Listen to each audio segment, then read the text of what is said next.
So today I want to discuss I love you, avoiding marriage mistakes. I love you, avoiding marriage mistakes. Something sisters often find themselves in the midst of. In the scriptures, marriages were arranged by their parents. All right. What, for example, I had a child, he had a child. We say, hey, let's arrange that in time they get married. And of course, that's providing that the child or children live up to their parents' expectations. Okay. We don't have that today in America or throughout the world, as a matter of fact, where our people at in the diaspora, we don't have that. I think Saudi Arabia has that, if I'm not mistaken. Certain nations have that. Some Indian, Pakistan, some of them have that. But that's phasing out. The white man's slowly phasing that out. So it's difficult to try to pair children up. It can be done, but it is more difficult. So those of us that are coming to the truth, y'all are all adults, and you got your own mindset. And you think you can choose the perfect spouse. But especially the women, they think they can pick. Okay, all right. As a result of this, we allow courting, not dating. We allow people to court and not date. And you may ask, well, what? Now, neither one of them is biblical. Now, I'm going to say it again. Neither one of them is biblical. But you may ask, what is the difference between courting and dating? Well, courting is you getting to know the woman getting to know you, and if you go out, you will be chaperoned so that there's no incidentals. Dating is sex without marriage. I'm going to say it again. Dating is sex without marriage. And we've all, back in the day, we've all dated. Brothers, y'all know what I'm talking about. And some of you sisters, you know what we're talking about. We'll take them to the movies. We're not interested in the movie, sister. Let's hide around. Why we got to sit in the back? Let's just sit in the back. Go in the back. Back row. But I can't see the movie. To hell with the movie. Then we meet our boys and we go, hey, smell my fingers. That's what we did. This is back in the day. I don't know what y'all do today, but that's what we did when we was young. That's what we did. So, dating involves the male and female having sexual relations without marriage. Give me Exodus 22:16. Let's go there, Exodus 22:16. Now, like I said, if you got little kids, the video I'll show, I don't advise it for children. So, get your kids out the room. The book of Exodus, chapter 22 and verse 16. And if a man entice a maid that is not betrothed, and lie with her, have sex with her, he shall surely endow her to be his wife. Now, that was God's law.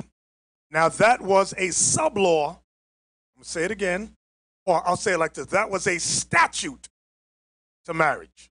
Because marriage was, as we discussed earlier, was arranged by the parents. If you went around that law that the parents arranged, and you went some side way, whispered in the girl's ear, trying to get with her, and you have sex with her, the law was you must marry her. That's why in the Deep South, they had something called shotgun wedding. A shotgun wedding was when the father found out that you was banging his daughter, he made sure you married her. He dragged your black behind to the justice of the peace with his shotgun in hand and made sure you stood there and performed your marriage vows. That's called a shotgun wedding. Give me Deuteronomy 22:28. That's why when I was young, when girls would disappear and go down south for long periods of time, we've realized and found out later that they got pregnant. We said, oh, that's why they went down south. Down south was the safety hub to hide your indiscretions. Because the parents up north did not want to be embarrassed by their whole daughter being pregnant without marriage. Read that. The book of Deuteronomy, chapter 22 and verse 28. If a man find a damsel that is a virgin. Now, this is the same thing that we just read in Exodus 22:16. Go ahead. Which is not betrothed. She's not engaged. And lay hold on her. And lay hold on her. And lie with her. And have sex with her. And they be found. And they be found. Meaning it's been discovered that they were having consensual sex. That's what it means, and they be found. Notice, because she wasn't screaming, get off. It says, and they be found. Right? Then the man that lay with her shall give unto the damsel's father 50 shekels of silver. There was a judgment for doing that. You had to give the damsel's father 50 shekels. That's about $450 today, U.S. Right? And she shall be his wife. Watch this. Because he hath humbled her, he may not put her away all his days. That was the next judgment. Not only did you have to pay 50 shekels, which is about $450, you could not put her away all your days. There's nothing she could do. Now, you better pray she wasn't a demon. There's nothing she could do for you to put her away. Nothing. So, why don't the BHI, the Black Hebrew Israelites, who practice, allegedly, all these sexual indiscretions out there, why don't they apply that law? You got to give the damsel's father $450, and you may not put away all your days. Okay? Why don't they practice that? They don't believe in the Bible. A lot of them, I'd say about 8 out of 10 of them are not sincere. I won't say all of them, but I'll say about 8 out of 10 of them are not sincere. All that polygamy stuff is garbage. Because they pass women around like Skittles. Have sex with her today, she piss him off, he cuts her loose, she go to the next man. Then she piss him off, she go to the next. Oh, what the hell is this? Like damn romper room. Right. That's why they don't want to get the paperwork. Right. You understand? That's why they don't want to get that. So let's discuss the importance of proving a friend. I want to discuss the importance of proving a friend.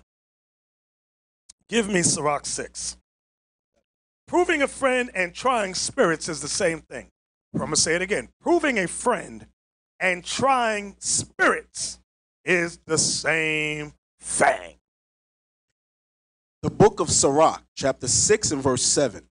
If thou wouldest get a friend, prove him first. You brothers, you want a friend, you better prove him. Sisters, you want a friend, you better prove her.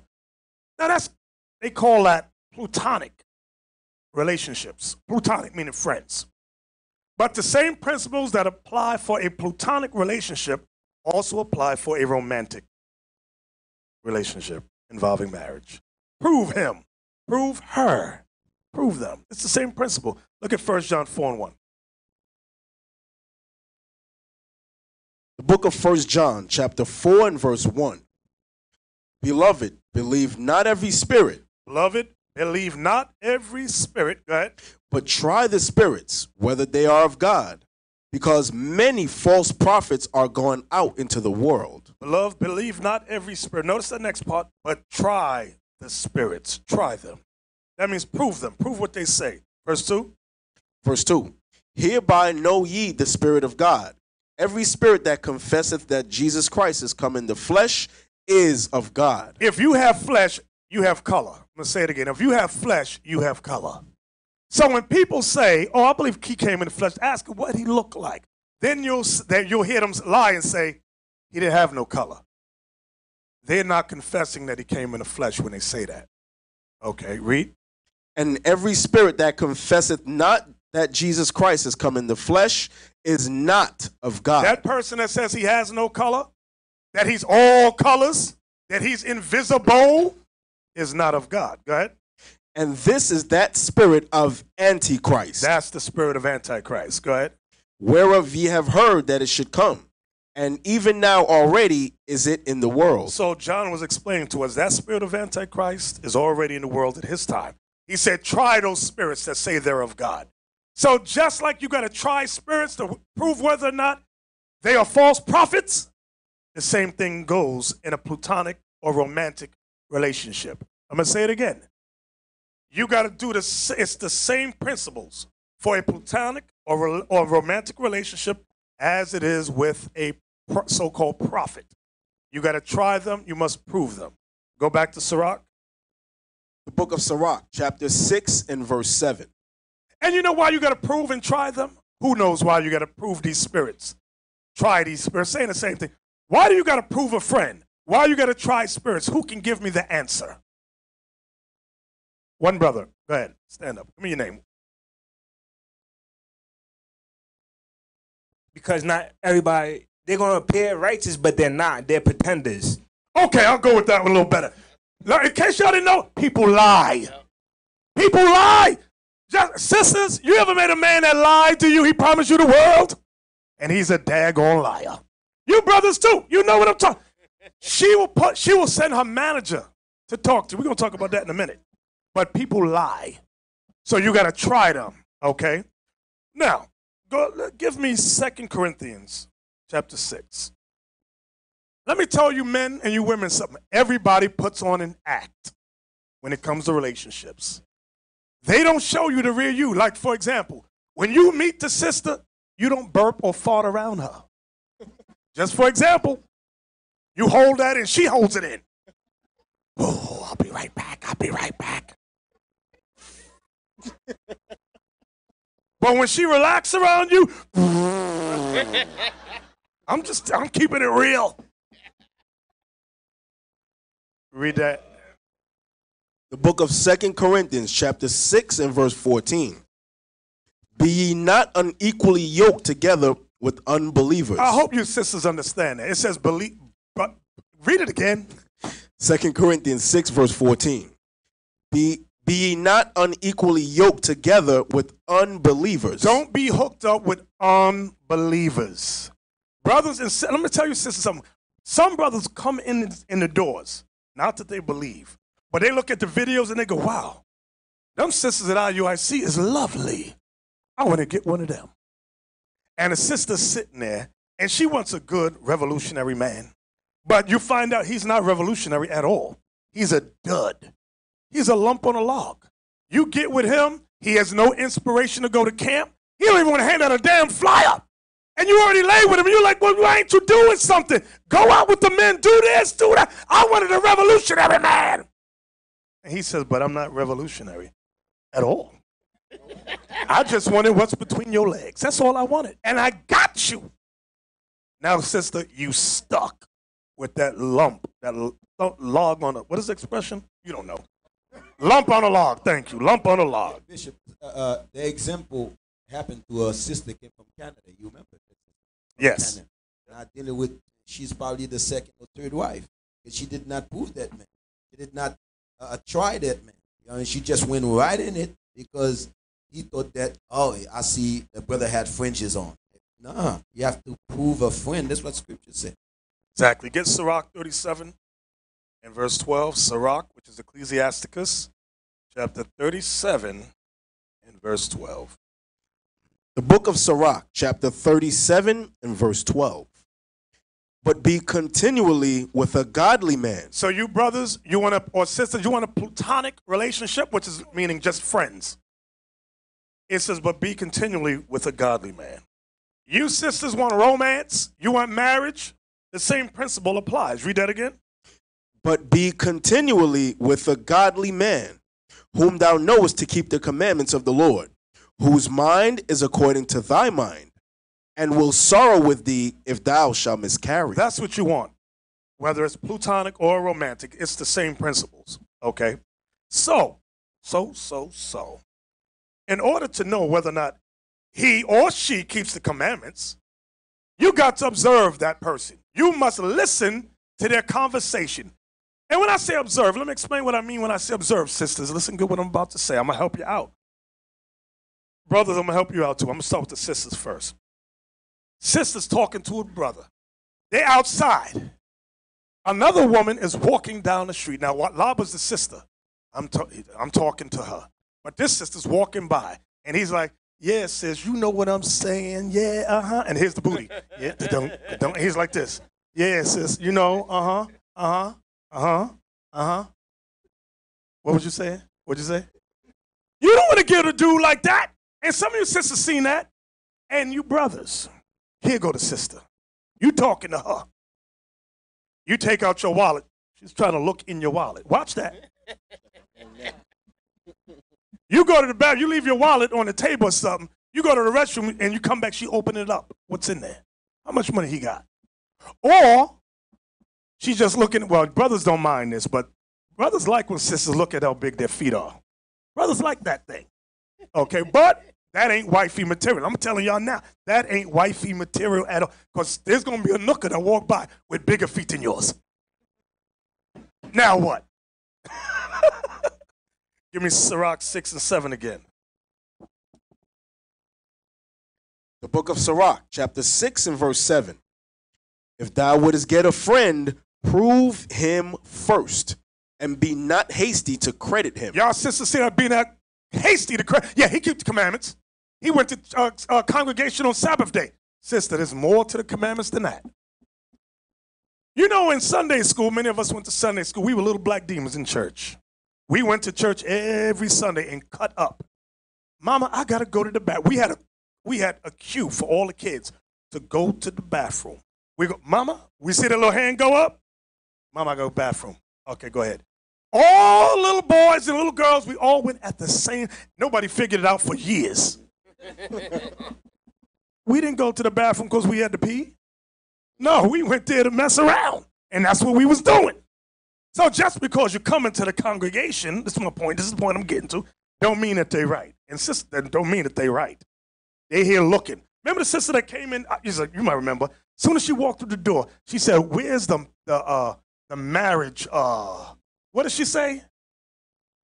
Where's the list of the brothers that's single? Why? Because she was online looking at all the handsome brothers. Oh, that one right there look good. I want to get with him. That's what she's doing. Soon as she didn't even sit down yet. She says, where's the application to fill it out? She got tired of being passed around. Yeah, that happened to one time we was in Miami too. Sister just came in. That's what about where's the single men? That happened too in Miami. Exactly. Read on. Verse 8. For some man is a friend for his own occasion. You sisters, in case you didn't know it, now this is all platonic, but I'm throwing it for the romance for the women. Sisters, it says some man is a friend for his own occasion. Some dudes get out of jail. You got sisters writing brothers in jail. Now I'm not saying brothers in jail don't need a wife. They do need a wife. But, sister, he can't do nothing for you. You writing him what is it called? Pen pal letters? Pen pal. He coming out. He can't do nothing for you. He's a friend for his own occasion. He telling his boys in jail, yo, she got her own crib. She got a car. She don't look half all that. But what she got, I need. That's a friend for his own occasion. And you writing the dude in jail. He coming out. Where you live? Give me your address. I'm coming to see you. He needs a place to live, sis. He needs a place to live. See, and you're going to find out. When a man needs a place to live, he's going to tell you the right things. He's going to say all the right things so he can lay his head down. And while he's at it, he ain't had none of that in a long time. So he's just going to use you. I can't use those words. I'll just say he's just going to use you. I'll word it like, read it again. For some man is a friend for his own occasion and will not abide in the day of thy trouble. When you go through your hard time, sister, he gone. Oh, you about to lose your house? You're about to lose the car? I'm out. He going to find the next girl already. He already had it lined up. Read on. Verse 9. Now remember, this is going into platonic relationships. I don't want y'all to forget. It's going into friends, but it's also the same principles for romance. Read on. Verse 9. And there is a friend who, being turned to enmity and strife, will discover thy reproach. You brothers ever have a relationship with a woman and she get mad with you? And she reveal all your laundry. And sisters too. The dude is, now, and you sisters that be having sex, I'll say, I won't point over there. Where's the line online? Where's the online camera? You sisters that's home right now, you having sex with that man and you letting him videotape you, you stupid as hell. The second y'all have a falling out, guess what he gonna do with the video? Is upload. Now you're behind. It's all on the internet. And some of them dudes be showing it to their friends. Y'all know what I'm saying? Everybody quiet now. Some of you sisters go, oh yeah, well, he does that instead of porn. No, sis. He's showing you behind to all his friends. Then when he get mad at you, he's gonna upload that thing. You're gonna be upset. Bishop, that's the thing of the world right now. You remember with all these stars video come out? Now it's the thing of the world. They do that and showing it to their friends. Look, I sleep with her. That's what you say. Exactly. What verse you at? That was verse 9. Go ahead. Verse 10.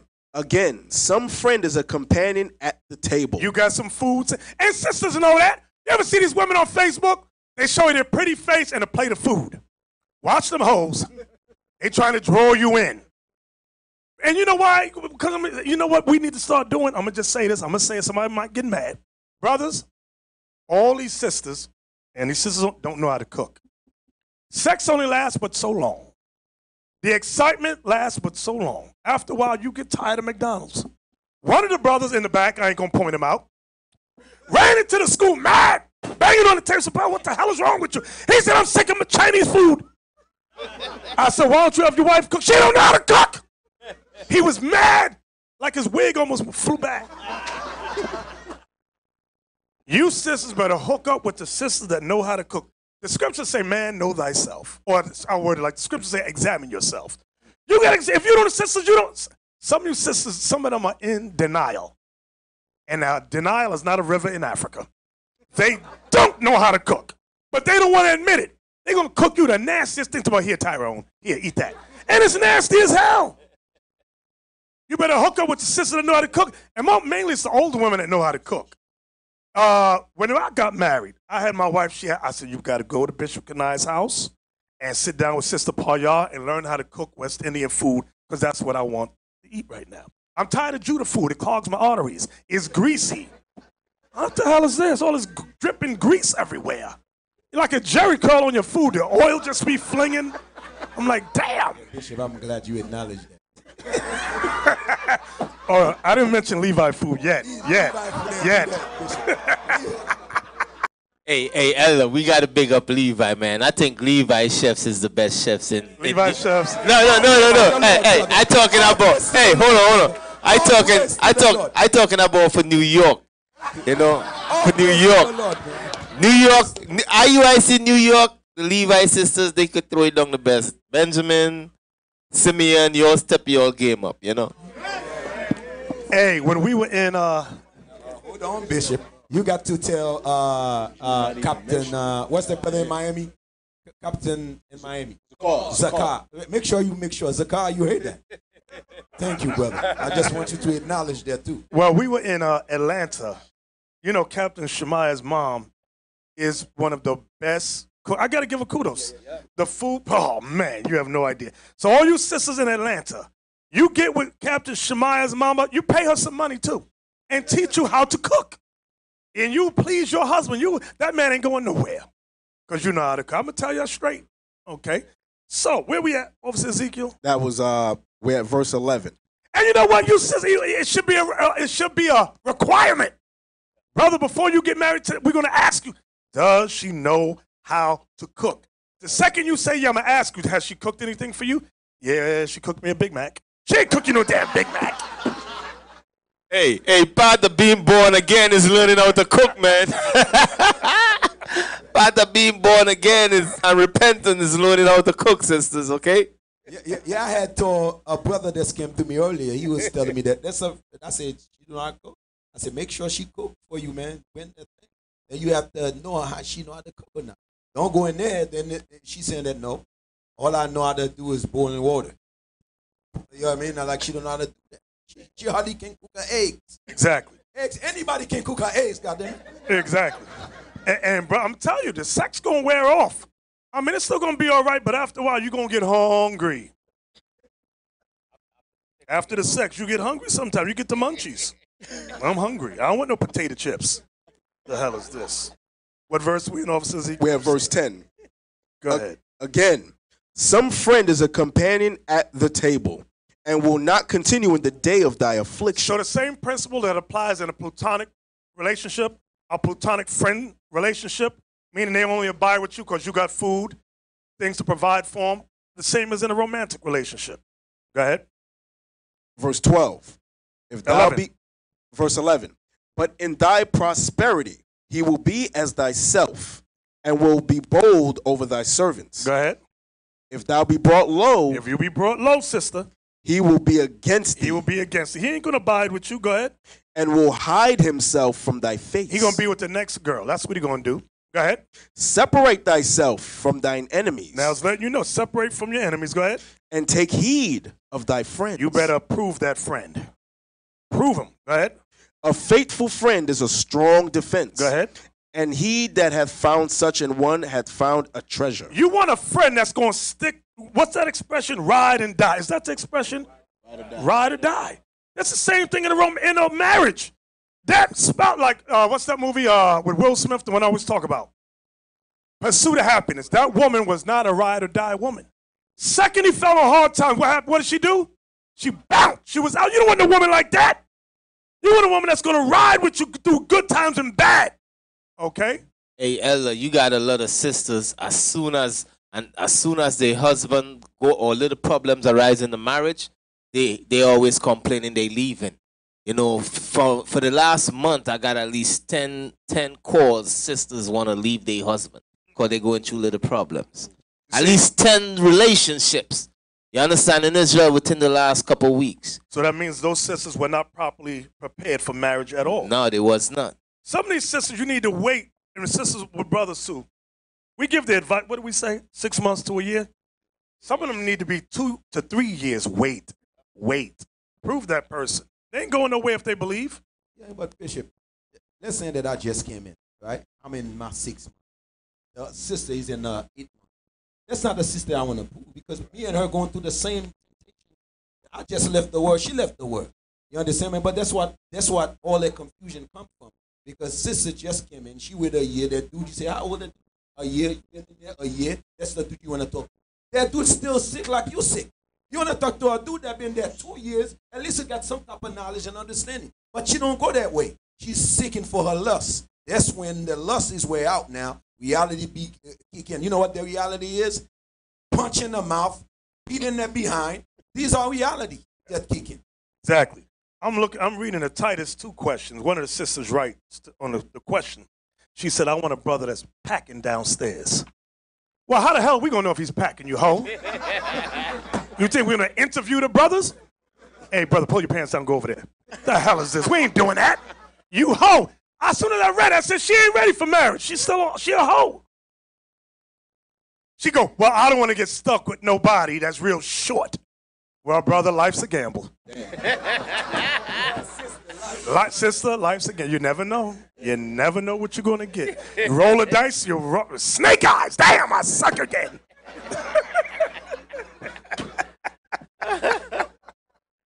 Woo! Hey, because you know they got that thing about look at the feet and the hands. That ain't true all the time. No. That ain't true. What's that? I don't want to call her a hoe. What's that sister that wrote a book about the Hollywood people? She talked about one of the, I ain't going to say his name. There's an athlete that she dated who's real. He's like 6'7". She said in the book, you would have thought he would have been hung like a giraffe. She said, but he was short like a mouse. I couldn't stop laughing. And it's a nasty book. I wouldn't advise y'all to read. I ain't going to give it the name of the book. But y'all know the hoe. She's all on TV and all that. Anyway, what verse we at? Officer Ezekiel, what verse we at? Verse 14. Okay. A faithful friend is a strong defense, and he that hath found such an one hath found a treasure. Go ahead. Nothing doth countervail a faithful friend, and his excellency is invaluable. Exactly. Go ahead. A faithful friend is the medicine of life. See that? A faithful friend is the medicine of life. They stick with you through thick and thin. That goes platonic and romantic. No matter what you're going through, she's there with you. No matter what you're going through, sisters, your husband going to be there. That's a faithful friend. It's the medicine of life. Go ahead. And they that fear the Lord shall find him. Go ahead. Whoso feareth the Lord shall direct his friendship aright. If you fear the Lord, you're going to make sure that your friend is like you. You believe, your friend going to believe too. You ain't going to be that sister that hang out with 9 hoes and say, well, I'm not a hoe, I just hang out with them. Well, chances are you're going to be the 10th. Okay, that's how life works. Show me your friends, and I'll show you who you are. Whoever your circle of friends are is who you are. You brothers, you hang around a group of crackheads, you're going to eventually become a crackhead. Read that again. Whoso feareth the Lord shall direct his friendship. I got a story for you. My younger brother got married. My mama told my younger brother, hey, move out of that neighborhood in the Bronx. It's no good. It ain't right. He said, nah, I got this. My wife is good. She's on point. He took a job with Xerox. They said he had to go for training 3 months in Maryland. So he left his wife there. Okay, and his new baby girl. So after a while, my mother is calling her to see how she's doing. And the phone wouldn't be answered. Nobody answered the phone. So my mom drove down to go see what's going on.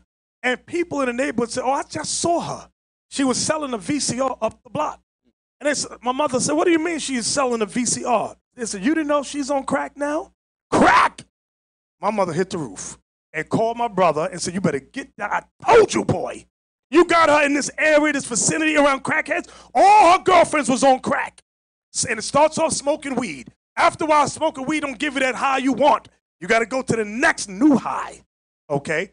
So he didn't listen. The whole family fell apart. Whole family. Read that again. Whoso feareth the Lord shall direct his friendship aright. For as he is, so shall his neighbor be also. For as he is, so shall his neighbor be also. So as I said, I want you to understand, although it's written for a platonic friendship, the guidelines are the same for a romantic marriage relationship. It's the same principles. So you want to meditate on what we just went over. So that way when you meet somebody you have an interest in, you'll be able to do that. Right. We just read, so as he is, so is his neighbor also, right? Let's also go to the scripture that says, both shall be one flesh. You understand? When you meet when you brothers, you'll meet a sister meet a brother, you'll both become one flesh. That's the same thing that it's saying there. Exactly. So now, all the kids, I want to clear the kids out the room. I want to clear all. I'm giving y'all fair warning. Do not write me an email and say, how dare you put that up there? I'm warning you. Get the kids out the room. I want to show y'all a video. It may help some of you sisters, it may not. The first video I want is called, what's the name of the video? Chilling. It's called Chilling 911. Don't put it up yet, Enoch. No, don't put it up yet. I want to say a few things. I want to talk about a certain type of love. It's called, write this down, mania love. Mania. Mania love, sisters and brothers, in case you didn't know, is an obsessive love. It's a paranoid love. It's a tainted love. It's a crazier than a locked love. It leads the spouse into a type of madness. Listen good to what I'm saying. I want y'all to roll with me. Just roll with me. It leads the spouse into a type of madness brought on by psychological imbalance. In other words, a crazy nooker. That's what I'm talking about. That's what I'm talking about. It was there when you met the dude or the woman, but you either, A, you didn't prove the person thoroughly, or 2, you ignored all the signs. I'm going to say it again. The signs that this person was crazy has always been there, but you did one of 2 things. You either, A, did not prove the person thoroughly. Let's get married in 3 months. 3 months. You know you can hold yourself together in 3 months, sis. A crazy person can keep themselves together in 3 months. But in that 4th month, he's going to explode. So you either didn't prove the person thoroughly, or 2, you ignored all the warning signs. You saw that when you talked to him, he had that twitch in the face. Those are crazy signs. Something ain't right in the head. His hands start to tremble when he talks to you, like he want to bust you in the face, but he's holding himself. These are little signs, little signs. Watch it, watch it. I want to show you all a video that occurred to a young lady back, I believe it was 2012. Her name was Diana Cook. Some of you may know about her. Her case changed the entire 911 system. And the way I came upon it, a few days ago, I'm asleep, and I hear screaming. I thought it was the wife. I jump up. I'm running to get the gun. I'm ready to blast cap in somebody. Then I realized it was TV. I left the TV on. So I watched the whole episode, and I couldn't believe what I was seeing. I saw it was on, what's a Crime Watch, or one of those shows, True Story, one of those things. A woman named Diana Cook, a sister, she married a young man named Delvecchio Patrick. There were signs that the brother was crazy in the beginning. He used to curse her and smack her. But you know, brothers, how some of these women are. They so hard up and desperate. In her mind, she says, I can change him. And he loves me. I can change him. Give me Sirach 11 real quick. She didn't want to give him up because he was cute. His hair was fried and laid to the side. She liked that thing. He was fashionable. So, read that for us, Ezekiel. Sirach 11, which verse? 11 verse 2. The book of Sirach, chapter 11 and verse 2. Commend not a man for his beauty, neither abhor a man for his outward appearance. Women always look at the outside. So the Lord says to the women, don't commend a man just because he look good. There might be a demon up inside his head.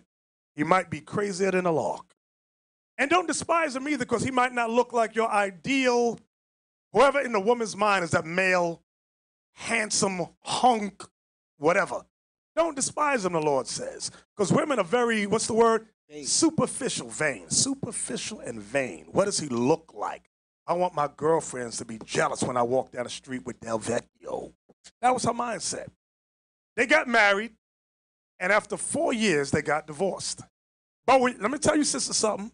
When you marry a crazy, obsessed brother, although you're divorced, the marriage ain't over.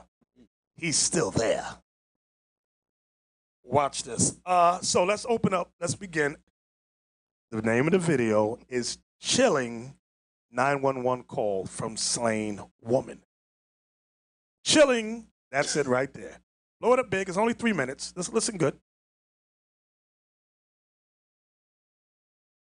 Hello and good evening. The murder trial of a man named Del Vecchio Patrick opened today in Dallas with some gut-wrenching testimony and jurors listening to some haunting 911 calls. Yeah, and this case actually changes the way that Dallas handles 911 domestic violence calls. For the first time today, we heard Deanna Cook begging for her life while being attacked, and she was actually on the phone with dispatchers at the time. Fox 4's Sean Rabb has more on this gripping testimony. First here at 6. Sean. Hey, defense attorneys declared Del Vecchio Patrick did not kill his ex-wife, Deanna Cook.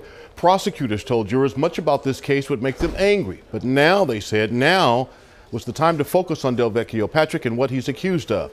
We simply cannot broadcast for you most of Deanna Cook's 911 call. Simply too graphic, too disturbing. The small part, though, that we will play, we warn you now, is not for the sensitive. How would you describe their relationship? How were they together? Rocky. Vicky Cook, Deanna Cook's mother, told the court how her daughter and Del Vecchio Patrick would not just argue, but fight, and how both had injured the other in their 4-year volatile relationship. Del Vecchio Patrick sat in court with a full head of hair, braided, a different look than when he was arrested, back then bald. Vicky Cook testified to what she and her other daughters found when they went to Deanna's home. When Carlita kicked the door in, the smell hit her and she just turned and ran. And I went in, and the water, like it was so high, it was covering my feet. Vicky Cook made her way through the house to the bedroom and then opened the door to Deanna's bathroom. I saw like a shadow. A shadow behind the curtain, and I started screaming because it was her, and the water was still running. The water was still running. And I just said, he killed her. He said he was going to do it, and he did it. He did it. People in the gallery were crying as Vicky Cook gave her anguished testimony. Judge Brandon Birmingham called for a recess. Del Vecchio Patrick sat, showing no reaction to what she described. Jurors stared in his direction. Some wiped their eyes. As court resumed, Deanna Cook's August 17th 911 call played in court, much of it too horrific to broadcast. What you do hear now is uncomfortable to listen to as Deanna Cook begged for her life. Help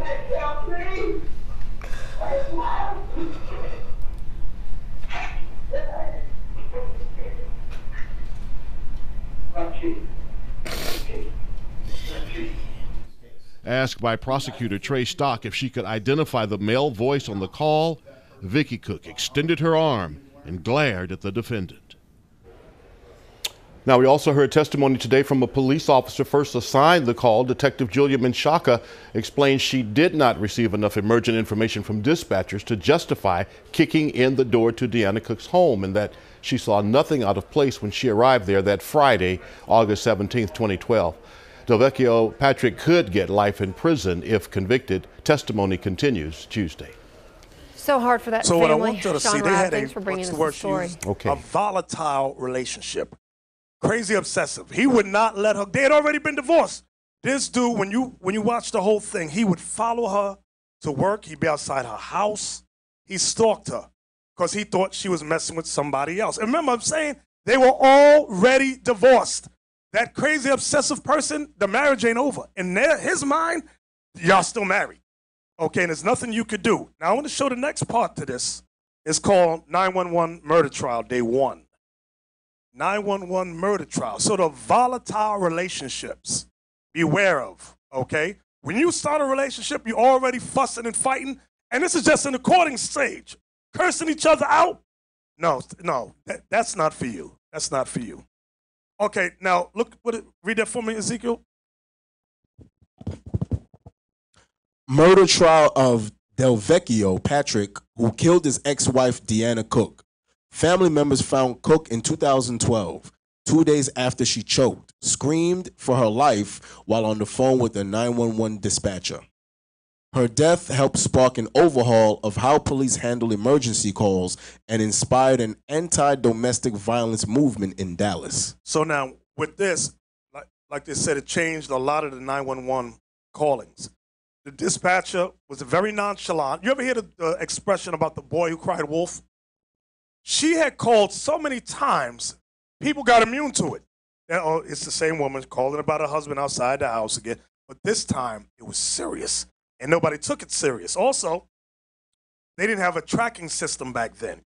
And they didn't let the police listen or give them the urgency of the 911 call. So when the cop went to the house, she just looked into the window and didn't see anything, but everything was happening upstairs. She looked in, she went to the windows, didn't see anything, and said, nobody's here. And they left. This is the same court case. Turn it up a little bit. This is the 911 call.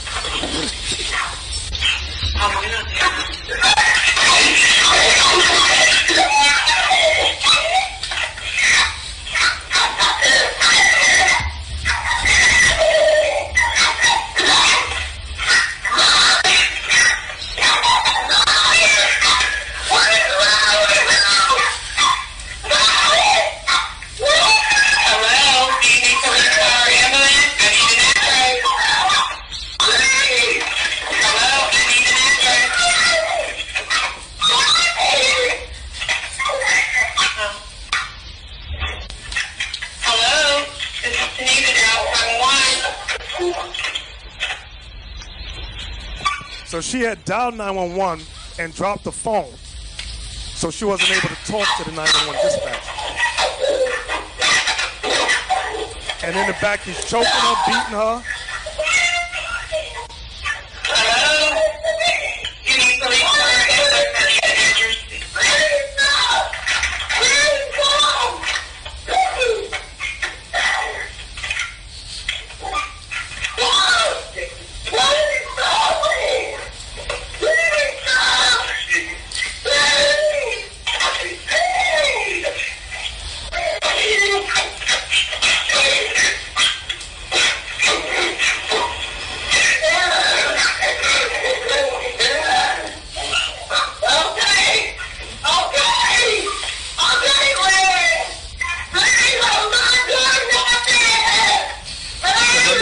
Doing nothing. Thinking she's messing with somebody else. I'm not doing nothing. I'm not. I have not done nothing. I'm not doing nothing to you. No. Please. No, why do you keep on going away? No. Okay, close it up. It gets worse. It gets worse. I want y'all to hear all the rest. But That's to let us know it's the importance of proving a friend. It's very important because you don't want that crazy obsessed person. You might get a Delvecchio Patrick, you sisters. You end up with a crazy dude like that. Oh boy! And listen, those what do they call them when you go to the police? You get a order of protection. Listen. A restraining order of protection. Listen, the cops are not there 24/7. Most of the women get jacked up by the time the cops get there, okay? So give me Sirach chapter 3, verse 24, about that crazy obsessed person. Sirach 3, verse 24. The book of Sirach, chapter 3 and verse 24. For many are deceived by their own vain opinion. Many are deceived by their own vain opinion. Go ahead. And an evil suspicion hath overthrown their judgment. That's really keen when you got that manic, obsessive lover, okay? He always got an evil suspicion about you, thinking you talking to somebody, think you doing something. I hope you sisters are listening good. I really, really do. Give me Proverbs 22:24. You want to make sure you don't get a dude like that, okay? And then you know what dudes like that do? They move you far away from brothers and sisters and your family. You gone. You ain't got nobody now. So he got you. There's a movie. What's the name of this movie? There's a few movies like that. What's the one with the white girl that faked her death? Sleeping with the Enemy's one. Then there's a Gone Girl, right? Gone Girl. That's the one Renan just sent me. And there's a black one too. Damn. With Lynn Whitfield's. Oh no. What's the brown skinned brother women like? Who? Idris Elba. Not Idris Elba. Blair Underwood. That's it.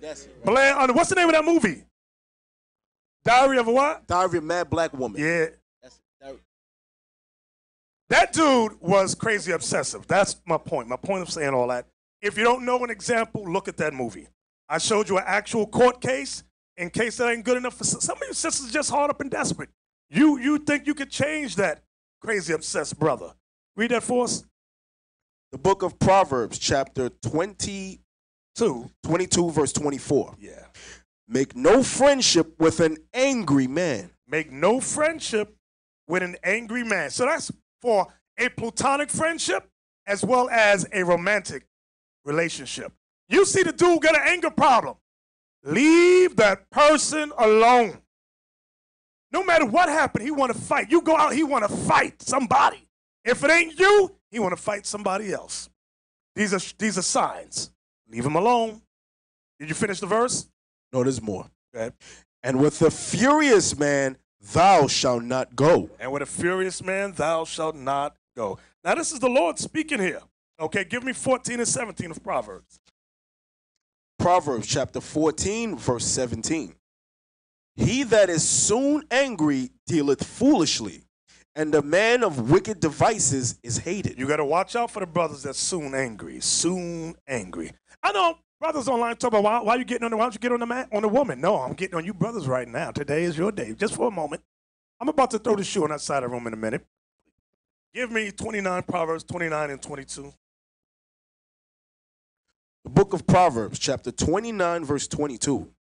An angry man stirreth up strife, and a furious man aboundeth in transgression. Sisters, you ever notice some brothers that will start an argument for no reason? It'll come out of left field. Like, what are we arguing about? He just walked through the door. He mad about something you did, and it was may have been a week or a month ago. He brings it up. Watch these crazy people. So courting, proving is very, very important. Take your time. Take your time. Give me Proverbs 6.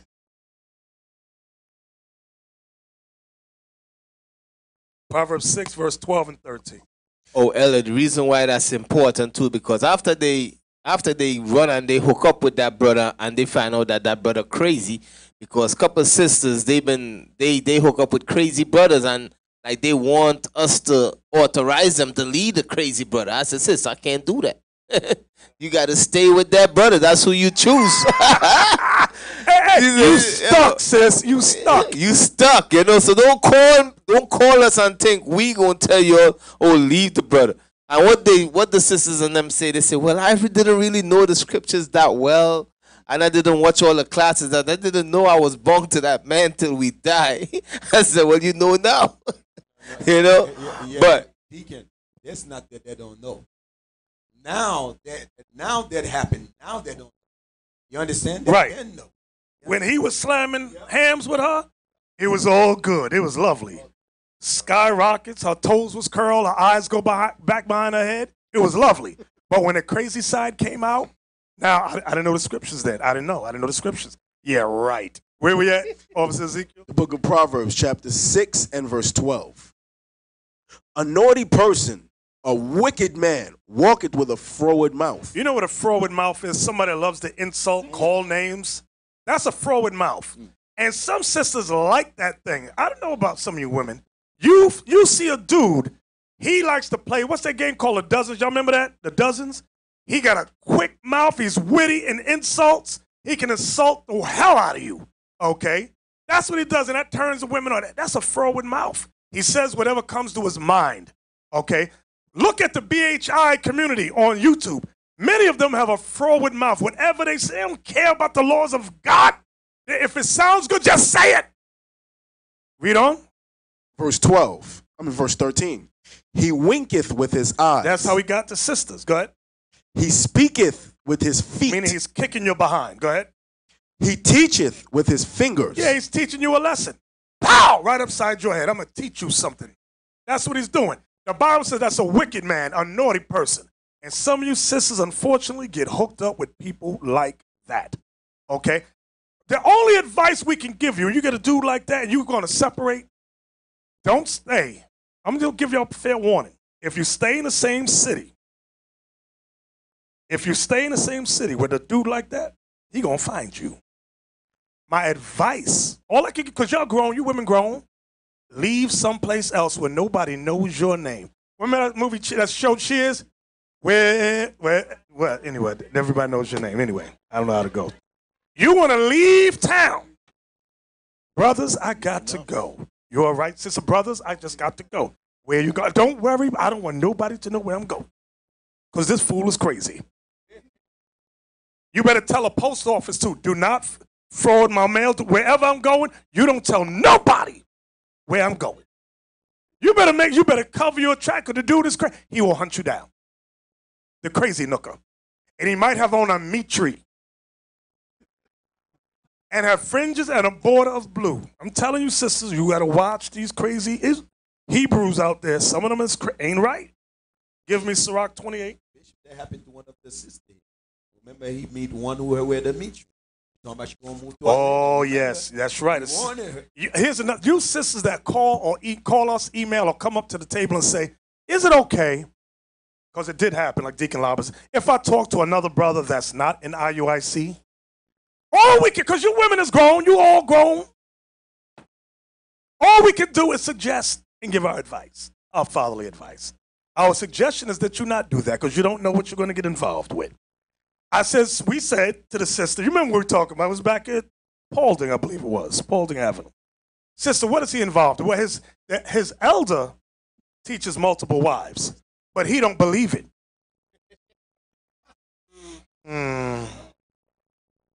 His elder teaches multiple wives, but he doesn't believe it. So we said, sister, chances are, if he's around that environment and listening to those classes, he's going to believe it. No, not him, no. So she moves. She goes down to the ATL, gets hooked up. Then a month later, maybe 2 months, we get the phone call.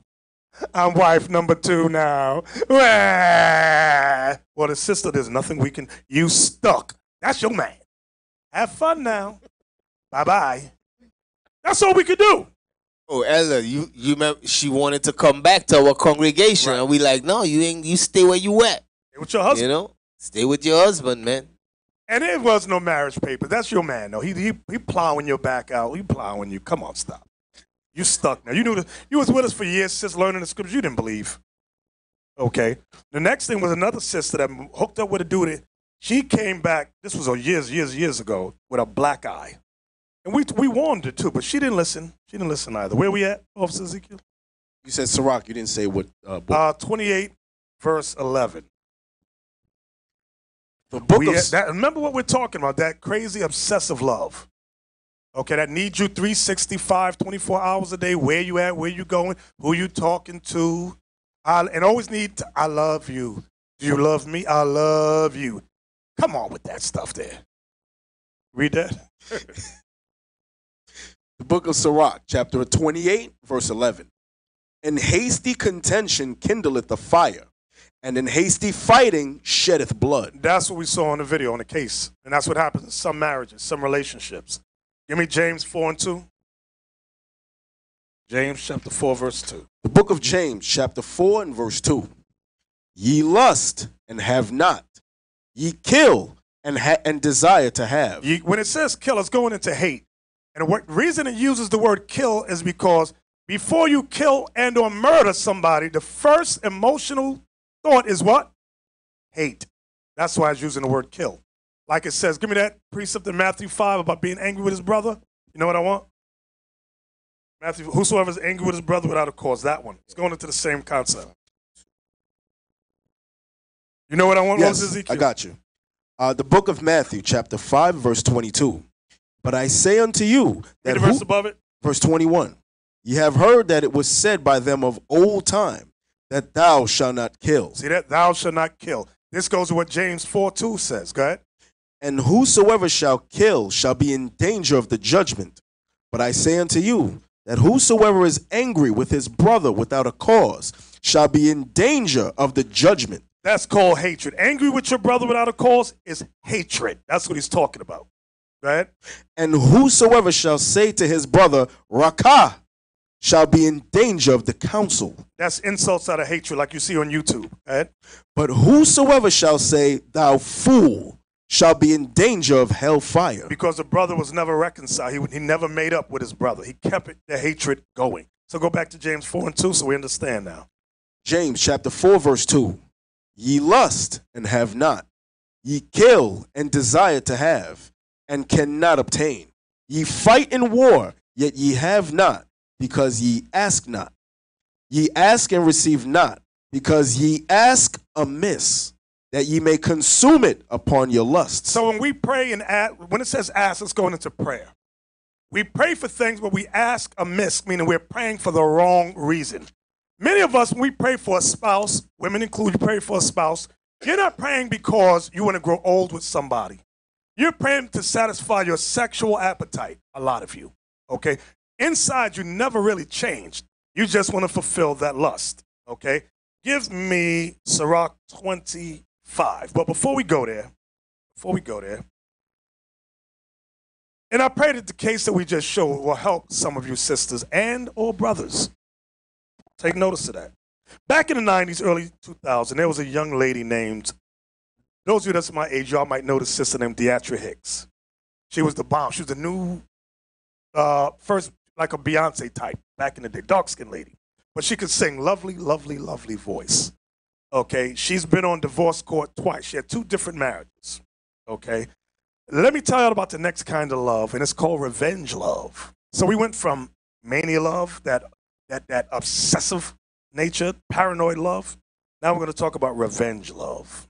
Revenge love is tainted love. It's vindictive. Each argument turns into an opportunity. I'm going to pay you back. What you did to me, I'm going to pay you back. What you said to me, I'm going to get you back. That's that vindictive love. That's that revenge type of a love, okay? Give me the first video. It's called Funniest. Revenge love produces blame and rejection. When y'all get married, brothers and sisters, when you have trouble in the flesh, you're supposed to learn from the trouble, heal from the problem, and move on. But that revenge love is a love, I'm going to hold on to it, and I'm going to get you back. Be mindful of that type of love. So now, I want to show this video, and I want you to notice the things that the man says and notice the woman. And this is the singer, Deatra Hicks. Play the video. We now join Lauren Harper and Deatra Hicks as Judge Lynn hears their case.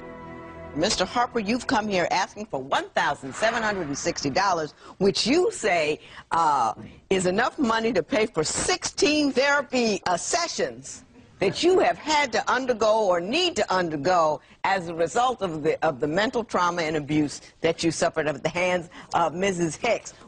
Is that I was an alcoholic, and I drank a lot for years, and my lying and stealing and everything that I was doing, it was as a direct result.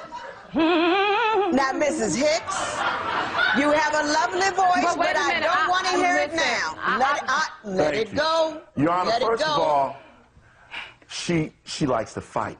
Because the problem is she's not used to nobody being able to talk to her, rebuttal her, and say something to her. Joe, you see that foot? Working.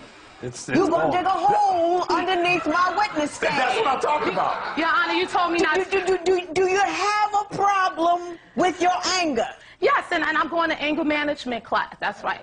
And I'm seeing a psychologist as well. And I have exercises. That's what the humming is coming from. Oh, that's what the humming is for. It's an exercise to keep me calm calm. you. Yes, to when keep me you calm. are excited in a state of agitation. Your Honor. And how much singing did you do during the course of your marriage? Well, I sing all the time. I'm a singer. But I just started this singing while he's talking to keep me calm. Keep you cool. Because he lied. Every time he lied, I just had to punch him in the face. Woman got a problem. I think, I'm scared for her life. I still love her. We spent a lot of years together. He's lying. Listen, Ooh, Your Honor. I'm saying to you that because as a result of her anger, she don't know where to stop.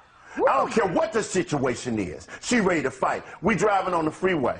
She had to be at work at 9:30. Right. I'm doing the speed limit. It's 65. She want me to go faster on the freeway. And I'm not going faster on the freeway for her.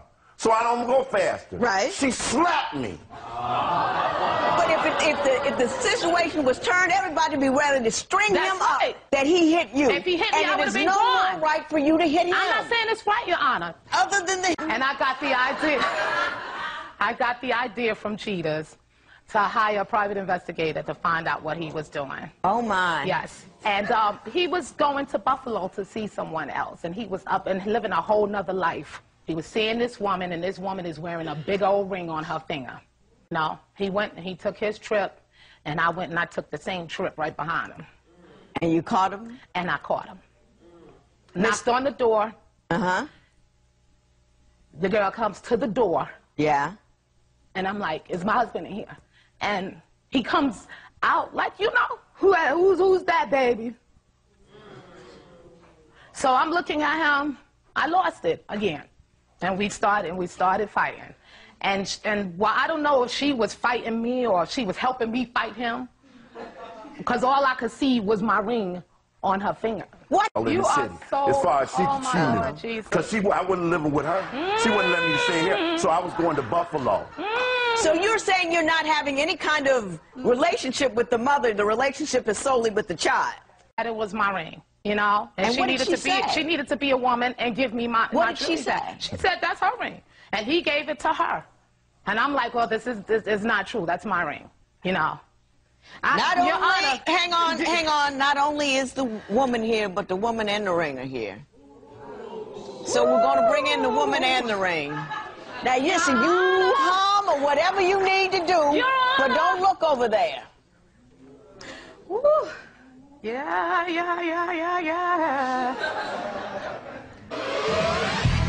Yes, Your Honor. Is that the ring we're talking about? Yes, this is my ring, Your Honor. That's a big ring. Very big. Who gave it to you? Lauren. Lord have mercy, Jesus. Lauren gave me the ring? Right. So it's my ring. He gave me the ring. Where he got it from is not my business. Oh, well, what if it didn't belong to him? Your Honor, when your husband proposed to you, did you ask him, where did he get it from? Oh, that's not the issue at all. The issue is, if he had stolen it from somebody, then it would never be my ring, because he can't give over title to something he never owned. How would I know that he never owned? How would I know that? Because if somebody presents a ring to you, that why are you talking while I'm talking? Oh, my Lord. Wait a minute. right, hang on.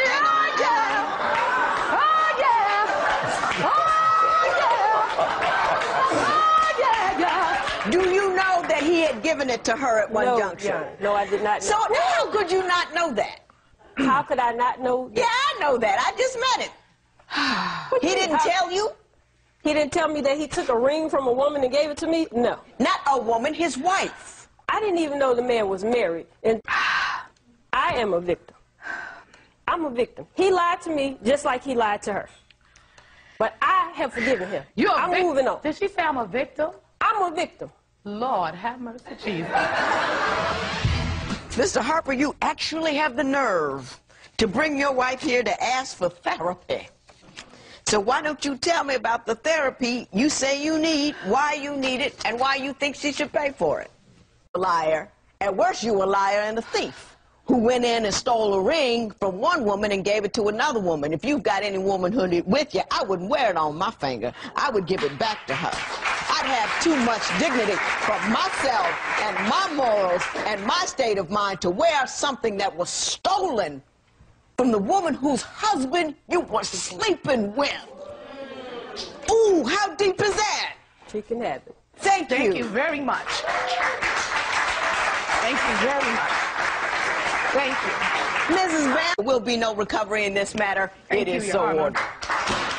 I'm excited. That's right. I got my ring back, and you can have them. Congratulations. So, Rob, you feel good about that? I feel great. I feel wonderful. The Thank ring you very that I much. gave? Thank you very much. Take your ring and go, Congratulations. take your ring and go sing about that. Oh, Go sing about I that. got my ring. Well, go on, just I sing got about my it. ring. Sing a little house. I got my ring. All right, good. Yeah. So, as y'all still there's so much you could cover on that little clip alone, between his drunkenness, his lying, his stealing, and then he blames all his problems on the woman. Give me that in Sirach 25:23.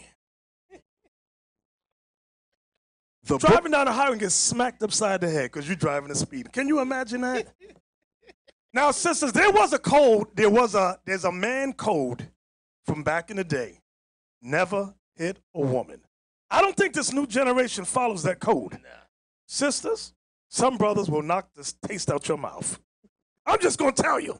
So read that. Read that. The book of Sirach, chapter 25, verse 23.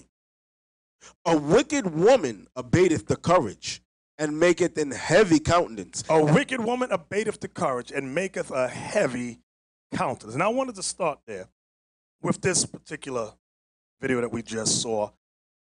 Before I deal with the man, we touched on his drunkenness, his lying, and stealing. But when a woman has a wicked demeanor about her, she can abate your courage, meaning she's angry about everything. And it makes him sometimes say, you know what? I'm going to get me another woman. He sneaks out behind her back. Now, that's in some cases, not all cases. Sometimes it's just no damn good. Read that again. A wicked woman abateth the courage, maketh an heavy countenance, and a wounded heart. A woman that will not comfort her husband in distress. No, I want that part. Give me Isaiah 58:9. This is what he said, the man. He said his drunkenness, his lying, and his stealing was a direct result of her problems, her anger, so forth and so on. This is what the Lord says. The book of Isaiah, chapter 58, and verse 9. Then shalt thou call, and the Lord shall answer. Thou shalt cry, and he shall say, Here I am. If thou take away from the midst of thee the yoke, the putting forth of the finger. You see that part? Put away the yoke and the putting forth of the finger. You know what that means? When you're blaming somebody else for your psychological hang-ups, you're blaming somebody else for your own sin. Like the Adam and Eve syndrome. Remember that? What has you done, Adam? The woman that you gave me made me do such and such. Eve, what did you do? The serpent made me do. Everybody's blaming somebody else except themselves. Read it again. Then shalt thou call, and the Lord shall answer. Thou shalt cry, and he shall say, Here I am. If thou take away from the midst of thee the yoke, the putting forth of the finger, and speaking vanity. Meaning speaking lies. The Lord hates putting forth of the finger, meaning accusing others of your own shortcomings and speaking lies. He hates that thing. Notice in many of these marriages, we're always blaming the other person for what the marriage problem is. It's never, let me do self-examination. Like I said, give me that 2 Corinthians, I think 13 and 5. We don't know, nobody, male or female, wants to apply this. The book of 2 Corinthians, chapter 13 and verse 5. Examine yourselves. Read it again. Examine yourselves. Read it again. Examine yourselves. The Bible says examine yourselves. Not put forth the finger and accuse others. Examine yourself. Nobody wants to do that. How about you take a piece of paper, write down all your inaccuracies, all your problems that you got, and let her do the same thing. But you know what you'll get? You'll write like 27 things. She'll write 1. I've seen that. I have seen that. I told her husband, just write down, because they both is accusing each other. Just write down what's wrong with you. You write down, sis, what's wrong with you. Come back after later on. Come back. He wrote like 20-something things. She wrote down 1. That's somebody. See, somebody like that? That's, I can do no wrong. Everything wrong is your fault. That's why you got to prove a friend. You must prove that person first. If they can't self-examine themselves, there's a problem. Read it again. 2 Corinthians chapter 13, verse 5. Examine yourselves, whether ye be in the faith. Prove your own selves. Know ye not your own selves, how that Jesus Christ is in you, except ye be reprobates? When y'all are in this truth, you come in this truth as a new creature, you should be able to self-examine. You should know all your social hang-ups, all your psychological dysfunctions. You should know you. I know me. It's like, what's that old expression? Well, you don't know. You don't know either. Back in the South, back down south, there was an expression, you smell you before anybody else smells you. Some of y'all don't know what that means. You know you funky first. You got to examine yourself. What the hell is wrong with me? Okay, give me 1 Corinthians 7:28. So now the brother blames his drunkenness, his lying, his stealing on the woman. She admits, what I did appreciate about her, she at least admitted she had anger issues and she was going to therapy. 1 Corinthians 7:28, please. The book of 1 Corinthians, chapter 7, verse 28. But, and if thou marry, thou hast not sinned. If you marry, you have not sinned. And if a virgin marry, she hath not sinned. And if a virgin marry, she has not sinned. Go ahead. Nevertheless, such shall have trouble in the flesh. Such shall have trouble in the flesh. Go ahead. But I spare you. Meaning Paul was warning them. When you get married, for you single brothers and sisters, you're going to have trouble in the flesh. Because you got 2 different people, 2 spirits coming together as one. Your problems in your relationship is meant to grow the relationship. Not undo the relationship, but to grow the relationship. You're trying to know that spirit. That spirit is trying to get to know you. Hey, in that same chapter, Ezekiel, find me the one that says, better to marry than to burn. Something like that it says. Verse 8. Verse 9. 1 Corinthians 7, verse 9. Listen good. But if they cannot contain, let them marry, for it is better to marry than to burn. Here's the question for that verse, because this is what some of y'all do. You say, I'm burning. I got to get married. A brother up in here just left us this morning. He said he only married because he was burning. So this morning he kissed his wife on the forehead and said, I can't do this no more. Bye. So you brothers that never get your hair cut. So, that verse. Read that verse again. 1 Corinthians 7, verse 9. But if they cannot contain, let them marry, for it is better to marry than to burn. Remember we read earlier about prove a friend. Remember we read earlier about try the spirits.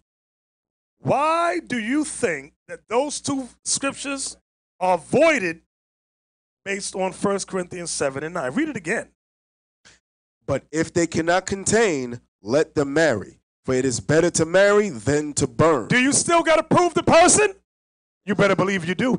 If you rush it into a relationship, that means you better prove them still. Wait. So Paul ain't saying rush and don't prove them because you might get yourself a STD.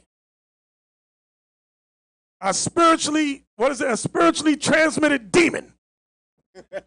I ain't talking about a sexual thing, yeah. I'm talking about a spiritually transmitted demon. That's an STD too. You better prove that person. Better to marry than to burn. Yeah, that's true. But don't forget, you're still best to prove that person.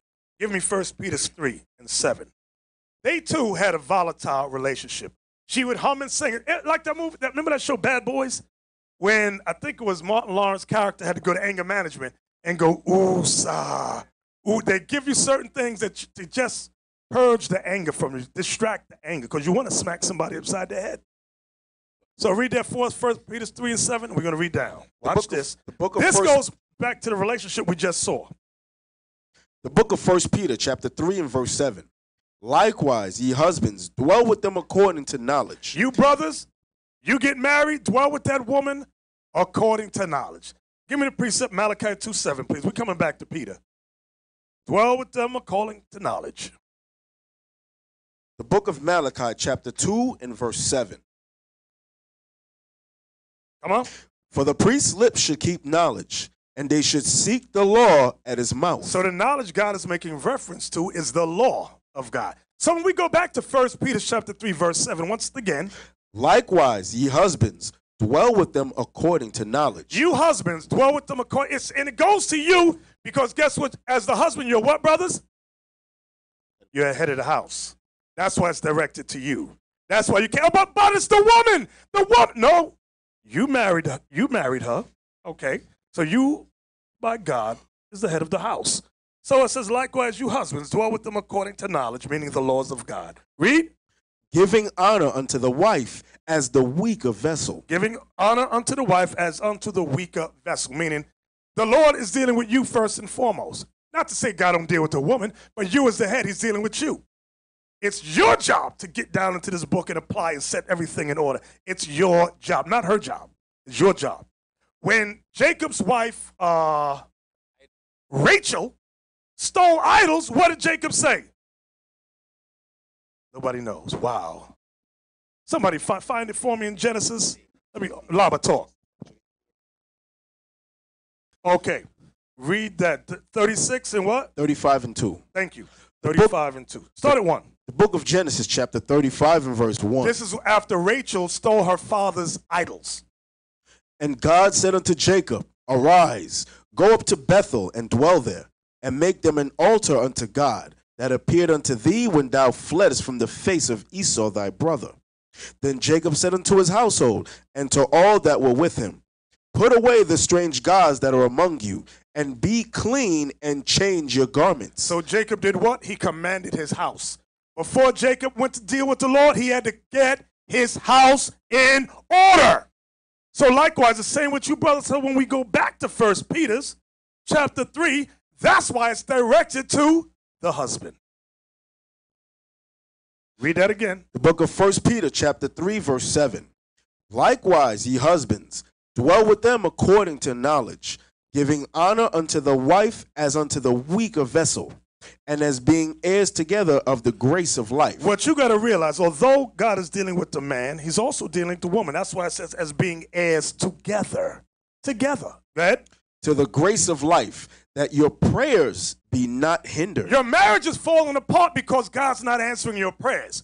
He's not answering your prayers because you're not dealing with her according to knowledge. Okay, she's a demon. Put her in order. Set your house in order. That's what Jacob did with Rachel. And Leah, he set that whole thing in order. So likewise, you mean like Deacon Malachi said, you can't fix that problem in your house?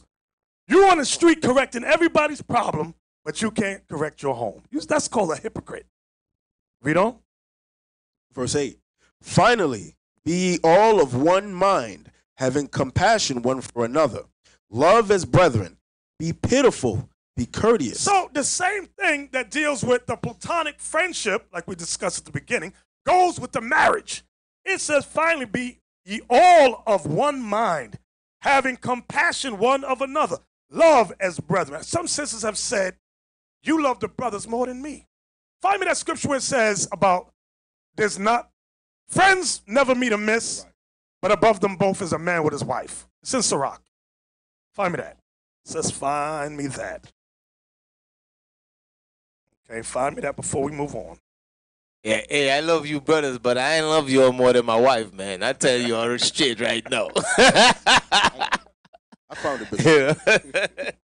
Where we going? Where we going? The book of Sirach, chapter 40, verse 23. Sirach, chapter 40, verse 22? 23. 23, thank you. A friend and companion never meet amiss. Meaning a true friend, a true companion, you never fall on hard or bad times between one another. There's never bad blood between the two of you. Go ahead. But above both. But above both. Is a wife with her husband. Is a wife with her husband. So why? Because that's the beginning of family. That's the beginning of nation right there. A husband and wife that multiplies. Two friends can't multiply. I'm sorry, brothers, you can't do it. It don't happen like that. So when we go back to 1 Peter chapter 3 and verse 9 again, watch this. 1 Peter 3 verse 9. Not rendering evil for evil or railing for railing. Stop. In a relationship, that's called revenge love. In a relationship, that's called revenge love. I said something evil to you, she gonna say something evil back to me. I did something bad, she gonna do something bad. Well, where is the head of the house at? Who's gonna lay down the law of God and say, let's stop this? Oh man, wherefore art thou? Hey, Ella, the man, he turned into a woman going back and forth with with her.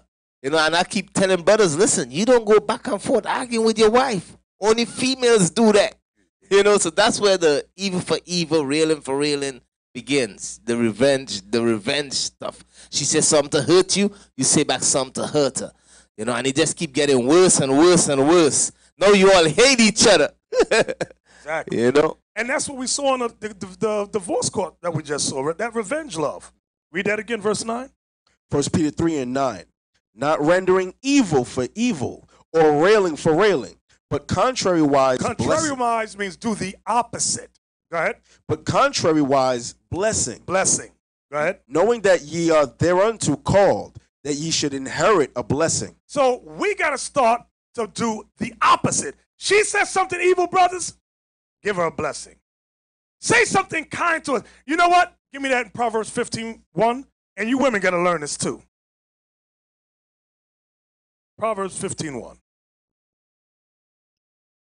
The book of Proverbs, chapter 15 and verse 1.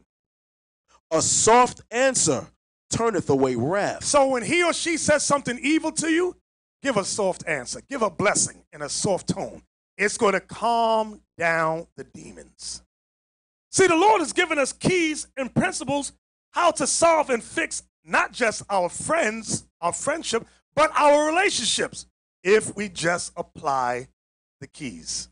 Go back to 1 Peter 3, please. 1 Peter 3 and verse 10. Right, 9 again, 9. Verse 9. Not rendering evil for evil or railing for railing, but contrariwise blessing, knowing that ye are thereunto called, that ye should inherit a blessing. Verse 10.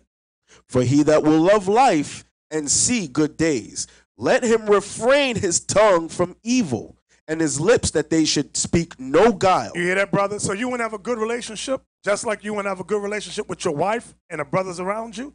It says, for he that will love life and see good days, let him refrain his tongue from evil. We got to learn to discipline our mouth. Sometimes we do get mad and we say things we know we should not have said. You say things that you later regret. I should not have said that. And especially with brothers, we can pretty much handle it. But the woman, 9 times out of 10, she hold that thing. It hurt her so bad, she holds that. She's calling her mama. She's calling her girlfriends. She don't know how to deal with you. Okay? That's why we got to put a muzzle on our mouth, like it says in James, the 3rd chapter. Okay, read on. Verse 11. Let him eschew evil. Meaning avoid evil. And do good. Do good. Let him seek peace and ensue it. Give me Sirach 26:26. This is what Deacon Malachi had read earlier. Malachi had paraphrased earlier. He quoted it. The book of Sirach, chapter 26, verse 26.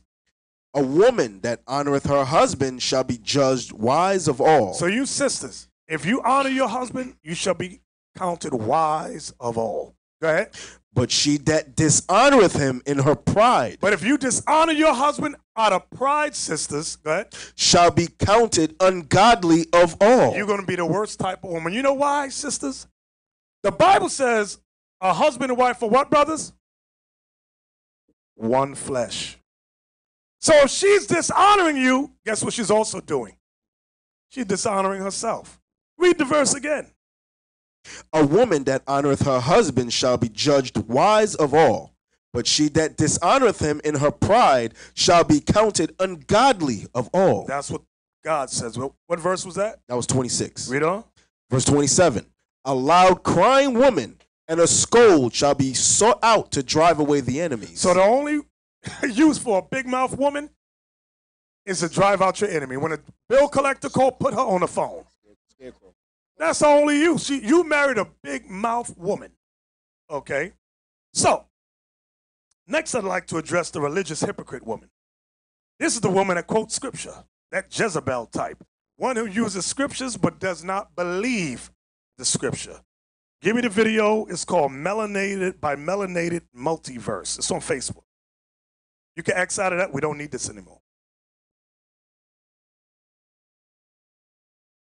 This is the video. Now, this is the Christian woman, Hasididi, I know the scriptures woman. Watch this.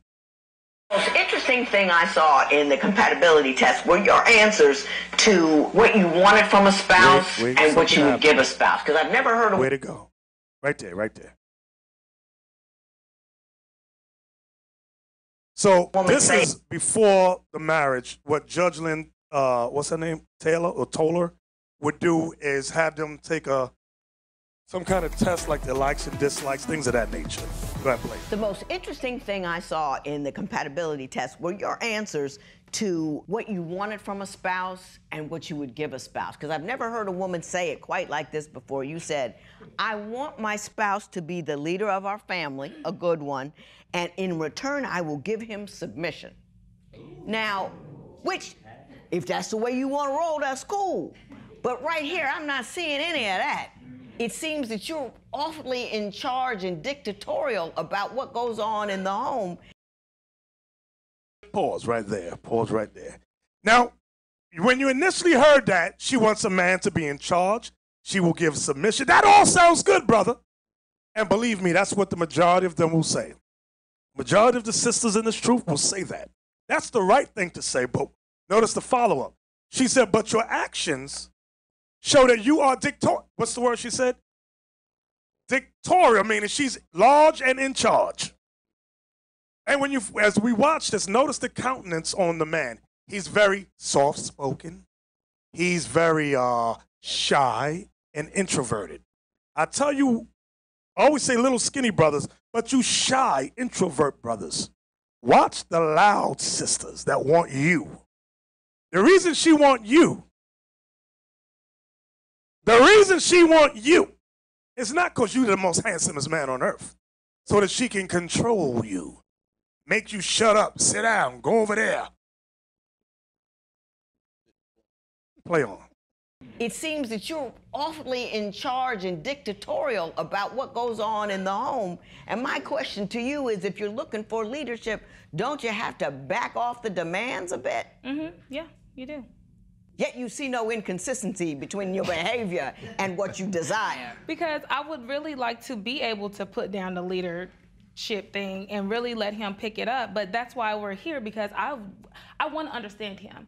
But I also want him to understand, too, that, you know, I would like to take care of business side first and then, you know, romance each other and, you know, do things like that. But I feel like I have to cue him on, like, hey, this is what's going on. He's like, yep. And I'm like, okay, well, this is what you do. Well, I usually ask for a profession of love at this point.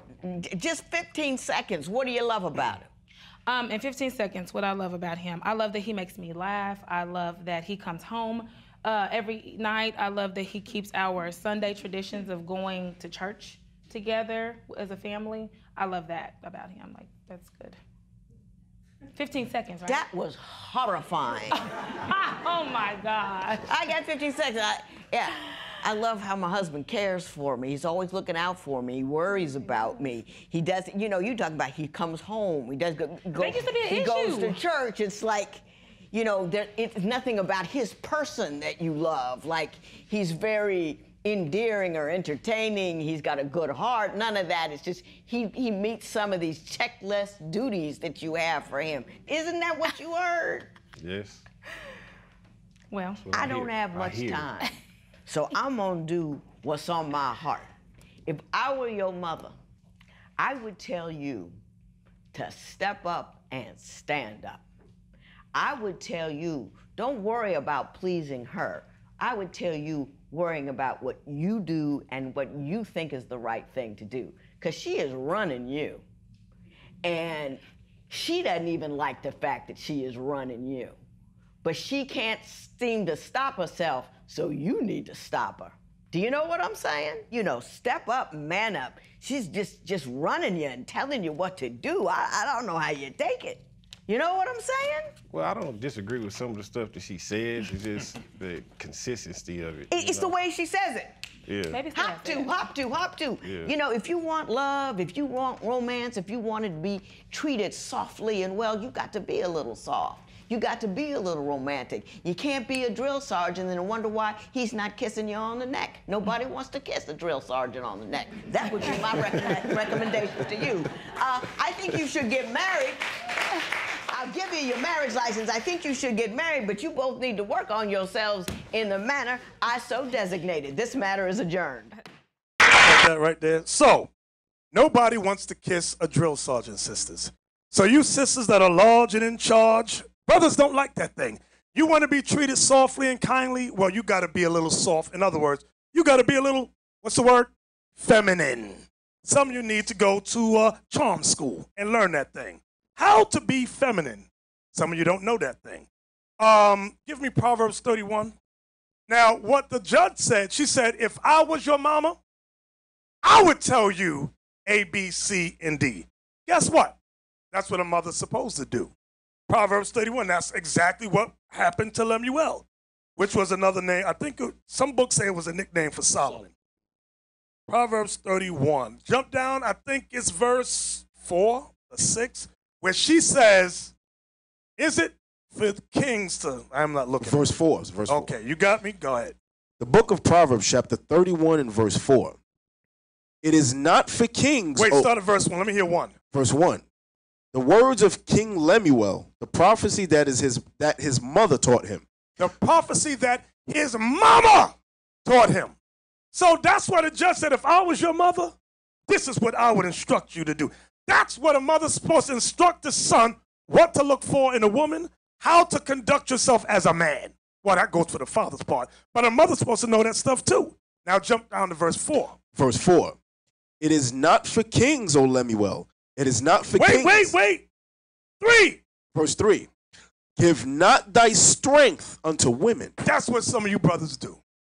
The Bible says, give not your strength unto women. Remember, watch this. Hold that. Give me 1 Corinthians 11 and 8.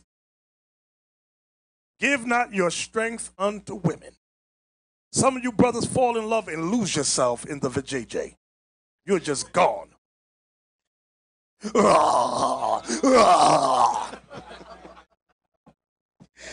book of 1 Corinthians chapter 11 verse 8.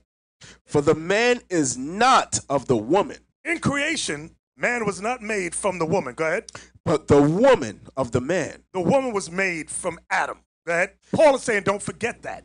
Watch this. Neither was the man created for the woman. See, this is how you lose yourselves, brothers. You forget this. Neither was what? Neither was the man created for the woman. You brothers was not created to serve her. I'm going to say it again. You men were not created to serve her. You were created to serve the Lord of heaven and earth. Read. But the woman for the man. The woman. I know you women in your Negropean state of mind don't want to hear this. God says the reason he made her was for you. The Lord says the reason he made her was to serve you. And the reason he made you and me was to serve him. That's what 1 Corinthians 11 is talking about. But for some reason here in Babylon, we get it twisted. We get it backwards. Now, it might be because of our bad upbringing. Or it might be because you got a drill sergeant for a wife. and you don't know how to deal with her. So read it again. The book of 1 Corinthians, chapter 11, verse 9. Neither was the man created for the woman, but the woman for the man. Go to Proverbs 31 again and verse 3. Proverbs chapter 31, verse 3. Give not thy strength unto women. It's saying the same thing. Give not your strength to women. Don't give yourself over. Your strength belongs to the Lord. You're to follow the Lord. She's supposed to follow you. But for some reason, it gets twisted. Now you're following her. Shut up, Tyrone. Go over there and sit down, Tyrone. Eat this, Tyrone. The hell is wrong with Tyrone? Hey, another way you brothers give your strength to a woman is you going and moving with a woman and living in that woman's house. Right. You understand? You got brothers moving in with sisters, living in the woman's house, and they can't tell the woman nothing. She get upset. She putting them out. You gotta go. You gotta leave my house. You understand? Stuff like that you hear. So when you go and you live with a woman, you giving her your strength. You understand? You can't say nothing. That's why you getting your ass whooped. You know who I'm talking about. Can't say nothing. Now, I was talking with a brother said he's looking for a wife, so I saw some sisters that was his type. I called one sister up and I said, "Sis, what?" I showed her a picture of the brother. She said, "Oh, he's handsome." I said, "Now I didn't say the age. Was you there with me? You was there." And I said, "What are you looking for in a man?" No, I said, "How old are you?"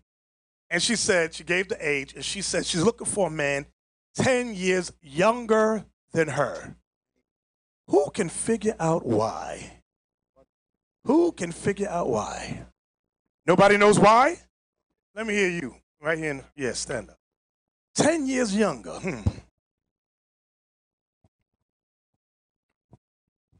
Shalom, Brother Josedek. Brother Josedek. She want to be domineering.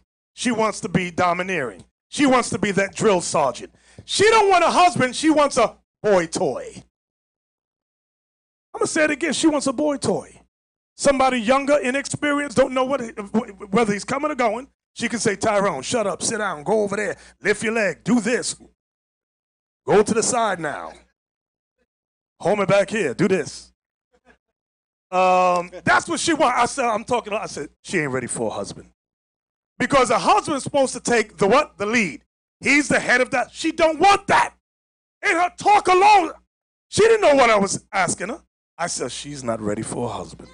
Her mind is still in Babylon, okay? Give me Sirach. No. Go back to Proverbs 31 and jump down to verse 10. Remember, Proverbs 31 is a woman speaking, the mother of King Lemuel, Solomon. Read. The book of Proverbs. Bishop, like you said, the proverb is a woman who's speaking, who giving woman the instruction how to be a woman as well. And also teaching the son how to be a man. Yes. You understand? To deal with a woman. Exactly. It's both ways. Yes. She's telling her son what to look for in a woman. Go ahead. Proverbs chapter 31 and verse 10. Who can find a virtuous woman? For her price is far above rubies. The heart of her husband doth safely trust in her, so that he shall have no need of spoil. When it says no need of spoil, he ain't worried who she talking to.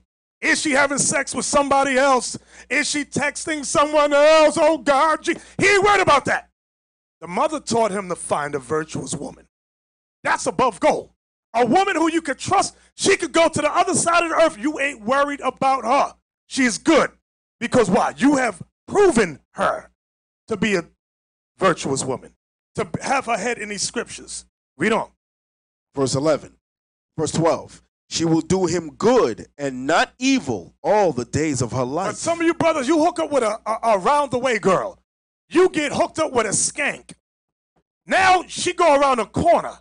Her mouth is open talking about, hey, the hell is this? Read on. Verse 13. She seeketh wool and flax and worketh willingly with her hands. And guess what? She got skills. Some of you brothers marry these women who got no skills. You get sick, Lord forbid, and can't work, she can't help you. She has no skills to bring no type of income into the house. What you want a woman like that for? Because I saw a brother, it was at IHOP, and he was walking with a cane, and he had a bad, I don't know, it looked like he got hit, but he could barely walk. And I watched the wife walk ahead of him, get in the car, and sit there. And it was so bad, I wanted to help the brother. He looked like he was about to fall. I said, wow, this brother's jacked up. And I thought to myself, Lord forbid I get in a situation like that where I can't do for myself and got to depend on the wife. But guess what? My wife got skills, so I'm not worried about it. But what about you? Does your wife got any kind of skills that if something happened to you, she can say, I got this. I got you, babe. And she ain't running out on you. Okay? Hey, Ella, her skills is the twerk. Yeah, you're right about that. I can make it clap. Hey. Nobody want to see you make it clap. The hell is this? That's why he married her, right? Okay. Give me 1 Kings 21 and verse 4. So the drill sergeant wife, she always looks for that weak, misunderstood, mealy-mouthed brother. She don't want the brother her around her age or a little older. Oh, no. She wants the brother younger than her, softer than her. She's that drill sergeant woman. Okay? So, and that's a Jezebel spirit. And a Jezebel generally looks for an Ahab. Jezebel is a type of drill sergeant. She's quick on the draw. She's always large and in charge. And Ahab is always very soft and shy and an introvert. Read that. The book of 1 Kings, chapter 21 and verse 4. And Ahab came into his house. Now, Ahab was the king of Israel. He went into the house because he had just asked a dude for some property. The dude turned him down and said, no, I'm not giving you this property. It's been in my family. You can't have it. So now Ahab gets upset and goes into the house. Read on. And Ahab came into his house heavy and displeased. Heavy and he was depressed. Go ahead. Because of the word which Naboth the Jezreelite had spoken to him. For he had said, I will not give thee the inheritance of my fathers. And he laid him down upon his bed and turned away his face. Can you imagine a man like that? A weak, mealy-mouthed, misunderstood nooker. You so, I can't get my way. Now you're going to lay on the bed depressed. What kind of man is that? Read on. I will not give thee the inheritance of my fathers. And he laid him down upon his bed and turned away his face and would eat no bread. You see the mindset of this dude wouldn't even eat. He's so sad and depressed because he can't get his way. Go ahead. But Jezebel, his wife. Now watch, here comes the drill sergeant. Jezebel, his wife, came to him and said unto him, why is thy spirit so sad that thou eatest no bread? Why are you depressed, dude? Yo, dude, what's wrong with you? Go ahead. And he said unto her, because I spake unto Naboth the Jezreelite, and said unto him, give me thy vineyard for money, or else, if it please thee, I will give thee another vineyard for it. And he answered, I will not give thee my vineyard. Watch this. And Jezebel his wife said unto him, dost thou now govern the kingdom of Israel? Arise and eat bread, and let thy heart be merry. I will give thee the vineyard of Naboth the Jezreelite. She says, I will give you his vineyard. And when you read the entire history on this was a wicked woman. She set that brother up as a wicked man and had him put to death. That's the type of women some of y'all marry. That drill sergeant woman. She don't take no for an answer. You might, because you that mealy mouth, a hush puppy brother, that church choir boy, and she looked for brothers like that. She looks through the congregation. Who's the weak brothers in here? Who I can control? You got to watch sisters like that. She don't want the brother that says, no, shut up, sit down, go over there. No, he too rough. I don't want him. I don't want that guy. I want the brother that talks like this. Shalom, sister, how you doing? That's who she want. The hell is this? You remember in Israel, there was 2 sisters that have promised their husband, I will give you your own congregation. Yes. You understand? Yes. Say, I will give you your own congregation. You have to follow these guys. Where they're at today? No way. Exactly. Look at Sirach 25 and 20. So every Jezebel looks for an Ahab. Okay? So if you that quiet, mealy-mouthed, misunderstood brother, you got to ask her, why does she want me? But she's very controlling. And what's the word? Dictatorial? Dictator? Whatever that word is. She a dictatorship, Ella. Yeah.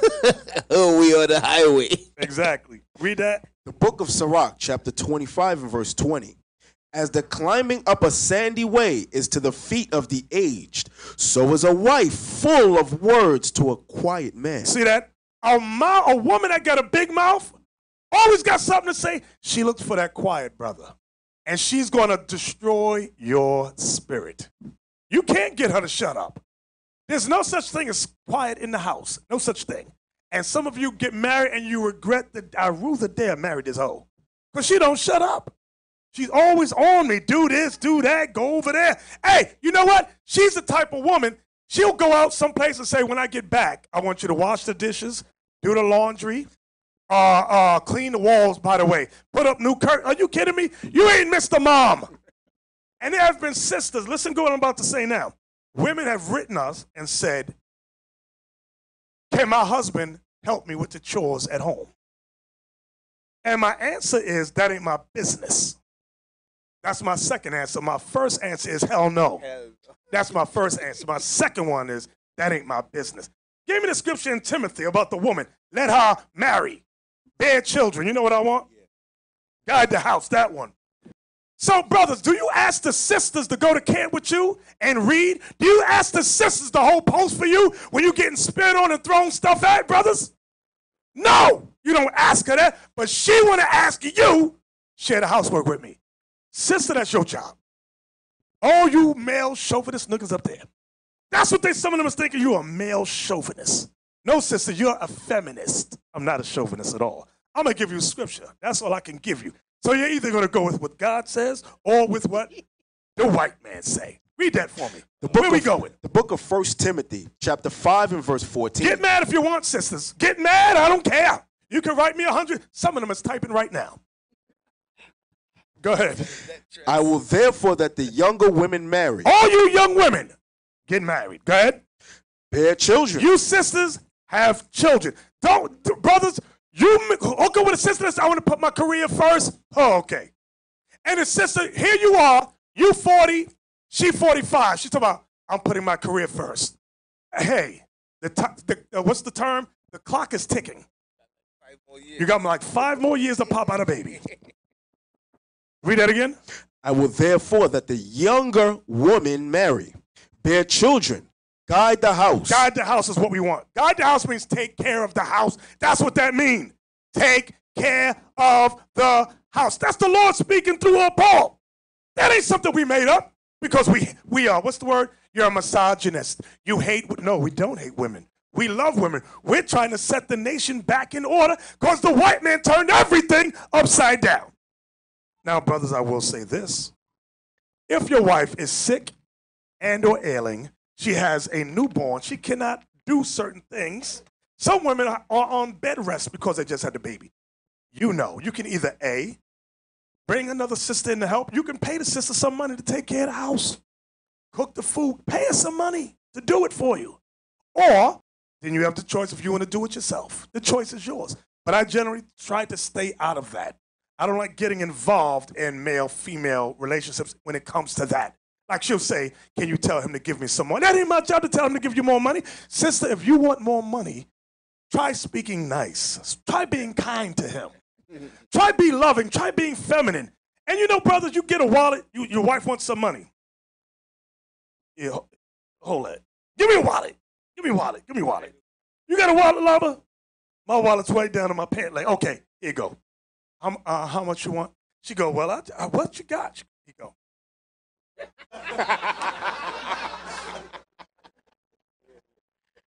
Now, if you do right by the brother, if you treat him so good, you make him feel like king of the F and the L, he'll go like this. Take what you want. I gave you sisters a secret right there. Treat the man right, he's going to say, hey, take what you want, take what you need. But if you that drill sergeant, he's going to be like, shit.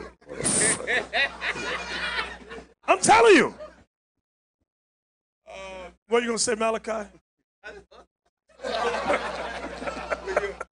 Yeah. Hey, listen, this is another thing sisters be complaining for, you know. You know, a brother might come home, he might take off his shoe, leave it there. You know, he might take off his jacket, drop it right there. You know what I mean? You know, a lot of sisters be complaining, oh, I just clean, you just came and... Well, all you could do, sister, is just take it up and hang it up. That's it. That's it. Well, you got to argue with me. argue? Not me. But why you have to argue with the brother for? You know what I mean? Yo, that's not me, okay? That's not me. That's not me, okay? I do that all day. That was when I was young, not right now, but you understand what I'm saying. But listen, man, don't argue with the brother about that. Even when the dishes, right? The dishes, men, when I was a little kid, that was my job. My chore was to do the dishes. If the dishes wasn't done, I get my behind whoop. Me and Tobias, we got a whoop, and if it's our day to do dishes and dishes in the sink. Now, you all might have kids. Let the kids do the dishes. So what if I come home and put a plate in the sink? I eat and I shouldn't got to wash that plate.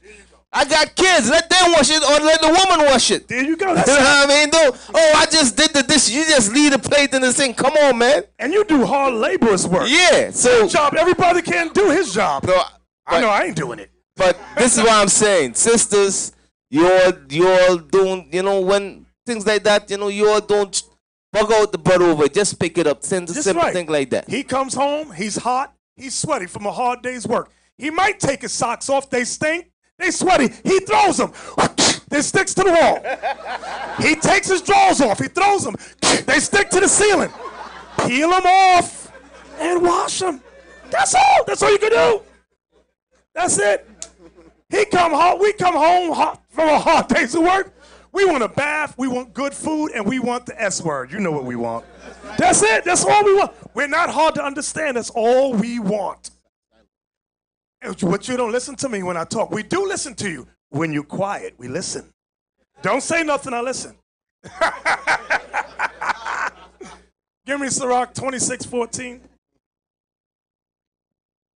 We don't want to come home to a pile of bills. We don't like that, sis. We don't like that. The book of Sirach, chapter 26 and verse 14. A silent and loving woman is a gift of the Lord. You see that? Some brothers, you don't know what that is. Your wife is blah, blah, blah, blah, blah, blah, blah, blah. Shut up, sit down, go over there, turn the channel. You ever cut on the TV and she go automatic? It's too loud. Turn it down, Tyrone. You kidding me? I turn the damn TV where I want it. The hell is this? But you, brother, yes, dear. The hell is this? Did you finish that? A silent and loving woman is a gift of the Lord. A silent woman is a gift from God. So, brothers, when y'all proving her, you want to see if she's quiet, a quiet type of sister, or she that loudmouth, know-it-all type of a sister. Give me Sirach 33:18. There's more on it. Oh, there's more? Good. What's the rest? And there is nothing so much worth as a mind well instructed. She's been instructed in the scriptures not to be a drill sergeant. She's been instructed in the word of God to be quiet, meek, and loving. That's the type of woman you want. You want that type of woman who got skills that if something go down, she can handle the family. That's what you want. We've given you brothers and you sisters keys on things to look for. Prove each other. Read that, Sirach 33 and 18 down. The book of Sirach, chapter 33 and verse 18. Hear me, O ye great men of the people, and hearken with your ears, ye rulers of the congregation. Give not thy son and wife, thy brother and friend, power over thee while thou livest, and give not thy goods to another, lest it repent thee, and thou entreat for the same again. Well, you know what he's saying? Keep to yourself the leadership. This is an instruction to men. Keep to yourself the leadership position in your home. Do not make or have the wife as the leader or your child as the leader. That's what he's saying. Read on. Verse 20. As long as thou livest and hast breath in thee, give not thyself over to any. Or anybody. It might be a friend. Don't give your friend power over the relationship. Sisters, I got to say this to you. In Christianity, you know what women do? How they give the pastor power over the family? I'm going to go ask the pastor what the pastor say about this because this ain't right. And they go to the Christian pastor and get the pastor to call and browbeat the husband to get him to do what she wants. We don't roll like that in Israel, sis. I'm sorry. If it ain't sin, we're not getting involved at all. Okay? I'm going to say it again. If it ain't sin, we're not getting involved. We're not going to tell your husband how to run the house. That's his house. He is Lord of his house. That's it. Right, because Ella, a lot of sisters, they does that. A lot of time when they get into problems with their husbands, they call us up. All right, they call up the deacons, and you know, sometimes when we get involved, we say, okay, let me counsel them. It might be a little serious. Okay, I'm counseling them. No, the same thing her husband told her, I'm telling her, but she don't want to listen to her husband, but she listening to what I said. That's why I stopped counseling y'all, man. Y'all don't call me for no counsel unless the brother evil. That's the only time I'm going to step in. The brother doing some evil or something like that. Otherwise, don't call me for no counsel, because a lot of times the same things what we telling y'all is what your husband telling y'all. But what it is that you all don't respect your husband, and you're putting us over your husband when we are not your head. Your husband is your head, not the deacons, not the officers. You understand? We not you sisters' head. The brothers that you're married to, that's your head. Now you single sisters, we are your head. You single sisters, you all need advice. But I'm talking about you married sisters. You understand? Your head is your husband. All right? And a brother feel very disrespected when you all go above his head and come to us. You know, a brother, if he feels disrespected. So you sisters, you all stop doing that, man. Exactly. What verse we at? That was verse 20. That was verse 19. I'm sorry, 20. That was 20. Okay, read on.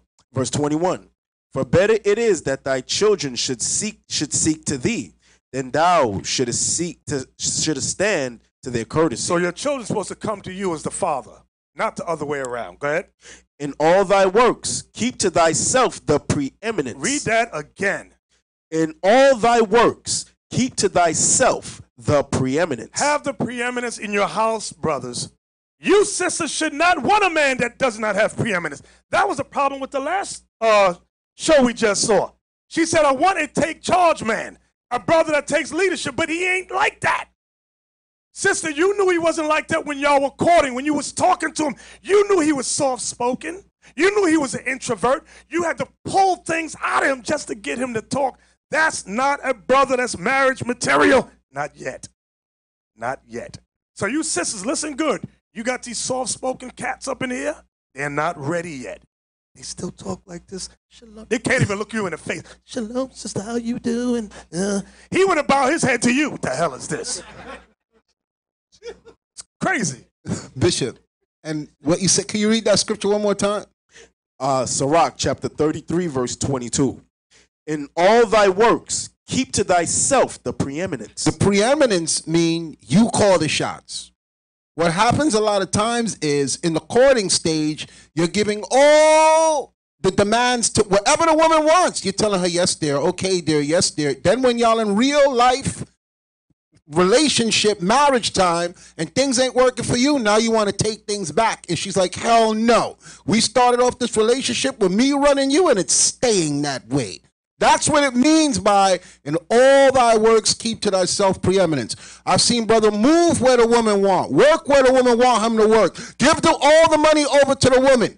Okay, and then when real life issues start falling apart, and he's trying to take control, the woman, you already gave her control in the beginning. She ain't giving it back up. So now it's war going on in the house over foolishness that you should have established, like the bishop said, while courting. While courting, not when real life marital issues are going down and now you're trying to negotiate stuff. And because you came in like a sucker and she want to keep you like her sucker, now there's war going on. I'm going to get you, sucker. We see that all the time. And you can't renegotiate the deal because she already signed it with her vagina. All right? And you know that's why you gave in to her and you let her get everything she wanted because you was desperate for it. So in the scriptures say, keep to thyself preeminence. You work out all these things before, even with the kids. You let her know when I come in that house, if you got kids, the kids are going to listen to me. We're going to do this. This is how we're going to raise them. I deal with this in dealing with them. I don't want to hear nothing from you. If she don't want that, then don't sign the deal. Keep your thing in your pants. That's right. I hope y'all listening. Read that again. Sirach 33, verse 22. In all thy works, keep to thyself the preeminence. Leave not a stain in thine honor. When you don't have the preeminence, brothers, you leave a stain to your honor. There was a big muscle-bound brother at 10 a.m. Y'all remember what I'm talking about? His wife would be in the back Big muscle. That's you big brothers, y'all make us laugh. Because you be bad around brothers. Oh, I'm going to do this. But the woman's looking mean at you. And she go, and here go Tyrone. Yes, dear. Or she throws the baby in his lap while we counseling. Remember that? The hell is this? Yes. We counseling. We going to war. Get that baby back to the woman. The hell is... Okay, brother. Mr. Mom. The hell is this? Hey, but this brother had a bad name, though, and he was a big brother, too. He wasn't no small dude, but his wife was running him. Yes. You know? Yes, exactly. Read on. Verse 23. At the time when thou shalt end thy days, meaning and die, when you're about to die, and finish thy life, distribute thine inheritance. Distribute thine inheritance. Okay? So, next as we close out, I'd like to discuss the selfish type of love, which is a narcissistic me type of love. That type of love where I have three best friends, me, myself, and I, and to hell with you. Okay? So, give me the video about the selfish woman. It's called Selfish Woman, I believe. Divorce court. After 10 years of marriage, Camila Jackson says she's divorcing Carlos Jackson because he refuses to take care of her. I believe that the woman who came up with women's lib, I'd like to meet her so that I can choke her because I do not want to work. I don't want the same rights as my husband. He's the provider, the sole provider. You don't want the same rights? No, Your Honor, I do not want the same rights. She was working. You believe that women shouldn't have the same rights, or do you just believe that women shouldn't have the same obligations?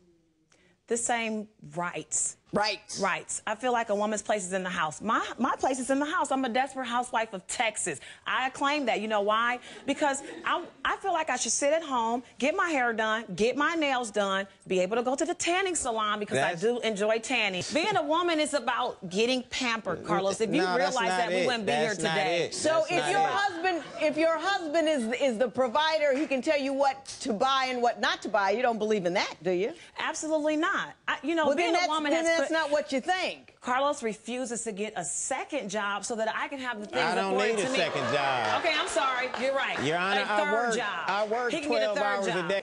I wouldn't mind working if they didn't want you to stay till 5 o'clock. You know, I got things to do during the day.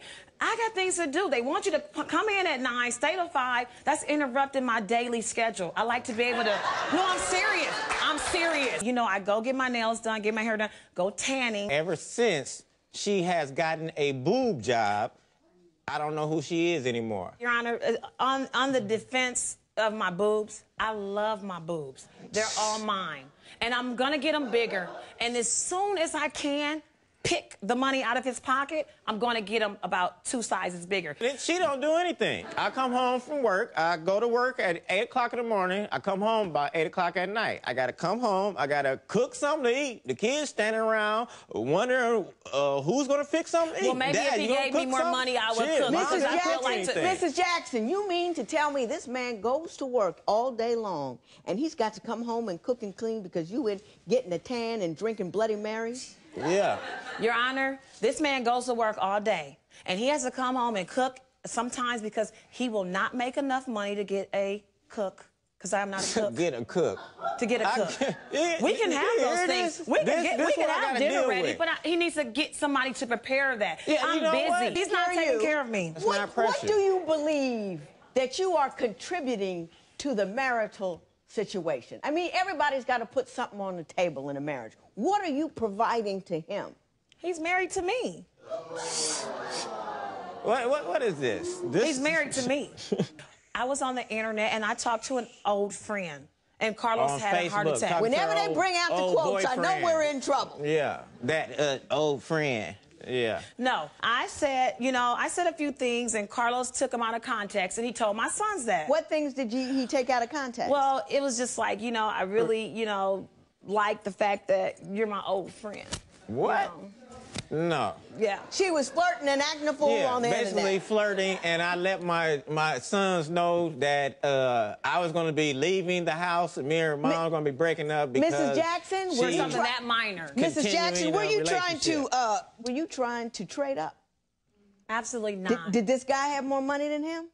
I wouldn't say that, but what I will say is that How do you know how much money you got in it? You shouldn't even know. Mr. Jackson, tell me why you want $3,400, sir. I went to work one morning. After work, I came home. When I came home, my wife was laid up in the bed. I look at her as soon as I come in the bedroom, and I see, like, twins sitting on her chest. I'm like, what is this? I had surgery today. And I'm like, what are you talking about? She went and had day surgery, breast augmentation while I was at work. Didn't tell me nothing about it. I didn't even know she did this. So you went out Spent the and whole got new income tax breasts check. while he was at work. But I've been telling him for several years that she wanted to, and I've been telling her no. And I knew that if I've been telling you no. I've been telling you if you not ask to him, get he's them. going to say no. So when you don't ask, it's like an automatic yes. You know, so I went out. Mr. Jackson, so and you're telling me that she got the money for this breast augmentation from your income tax return. She filed Was it them a joint without me. return? Yeah, she filed them without me though, but it was a joint return. And I don't work, and so I feel like any She extra doesn't money in the even house should work. come That to was- me. the money I don't was work, supposed to so be the mine. extra money should Right. come to me. He works. He gets the money. Your Honor, I have to be afforded something. So he's in charge of income and you're in charge of outgo. Exactly. That's how your house Isn't that the way it is? I think I do. $3,400 in favor of Mr. Jackson. Thank you, Your It is so Honor. ordered. Thank you. All right. So you brothers that marries that narcissistic, selfish type of a woman, give me Sirach 22:4. How many brothers would like a woman like that? I don't care how lovely she is on the outside. And that plastic surgery stuff, you know, them titty, breast things. You know when she gets that, she can't breastfeed the kids. And breast milk is the best milk. Y'all know that, right? Yep. She got to use Infamils and all that other stuff. All that chemical stuff. Because she want to look good on the outside. Not for you. She don't want to look good for you because she got you already. She want to look good for Tyrone. That's right. Those breasts is not for her husband. They for them niggers in the world. There you go. That's all them breasts is for. There you go. Read that. The book of Sirach, chapter 22 and verse 4. A wise daughter shall bring an inheritance to her husband. See that? A wise daughter shall bring an inheritance to her husband. She's bringing something to the marriage. She ain't talking about all I could do is make it clap. Look at my size 34Ds. She got more. This type of sister. Read again. A wise daughter shall bring an inheritance to her husband, but she that liveth dishonestly is her father's heaviness. See that? But she that liveth dishonestly is her father's heaviness. That's the type of woman you don't want. You don't want that type of woman. So finally, I want to discuss this, the last case. I want to discuss the big horny sisters out there. Generally, she's older, and she wants a toy that she can play with at home. Give me the video. Give me the video. The sexy sister. Right there. There she go. There she go. Lovely sister. Now, everybody in it, we all got certain types. Some brothers, you like them big. Some brothers, you like them skinny. Sisters, too. Some sisters like big brothers. Some sisters like little skinny brothers. Some brothers like light skin, dark skin. Same with sisters. Everybody has a type. So this is his type. Now, let's roll the tape. First time I had sex, I called my mother, and my mother told me, "You better get your candles, you better get your music, you make it a night, you know." So Night to remember. Yeah, a night to remember. So every time it's always a big production. You know what I'm saying? Don't come to me all boring and stuff like that. He only want to do missionary. What are you talking about? I know I'm a big girl. I want to ride the wave sometimes myself.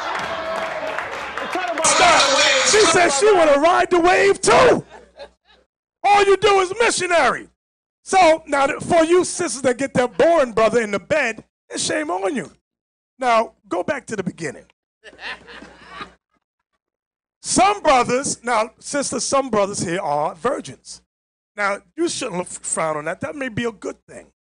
But you brothers, if you are a virgin, I wouldn't advise you get a round the way girl. You want a virgin too. That way you can both experiment and learn life together.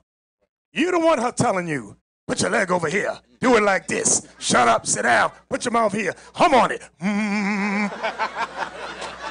don't want that. Don't tell me what to do in bed. She telling him how weak he is, Bishop. Yeah. Play that again. So this is the problem with the sister here.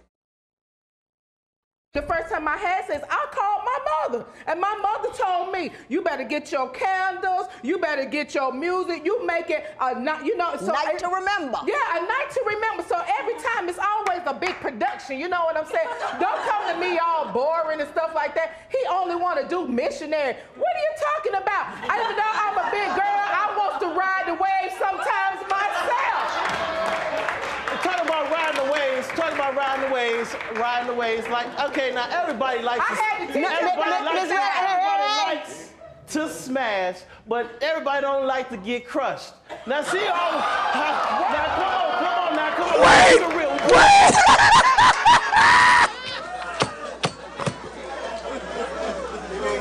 Everybody like to smash, but don't everybody like to get crushed. Now that's some funny stuff. Go back a few seconds. Listen good. Listen. I want y'all to listen good to this. To smash, but everybody don't like to get crushed. Now see, come on. Let's just keep it real. We put it all out here. Let's go ahead and put it out here. Now she says she a kinky girl. She always want to come to me. Let's do something different. Now to me, you think it's something different. To me, I say, I want to hurt you, go along with it. So she's getting on top of me. I say, come on, let's go, let's do this, whatever. And she's just up there, just going. She said, you know you're like this. Why you so quiet? Say something to me. Say something. I say, I'm just trying Wait, stop. I'm sorry.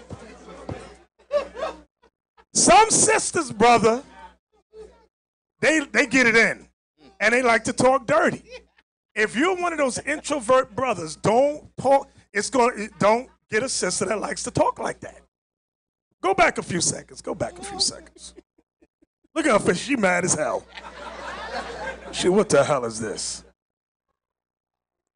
Go ahead.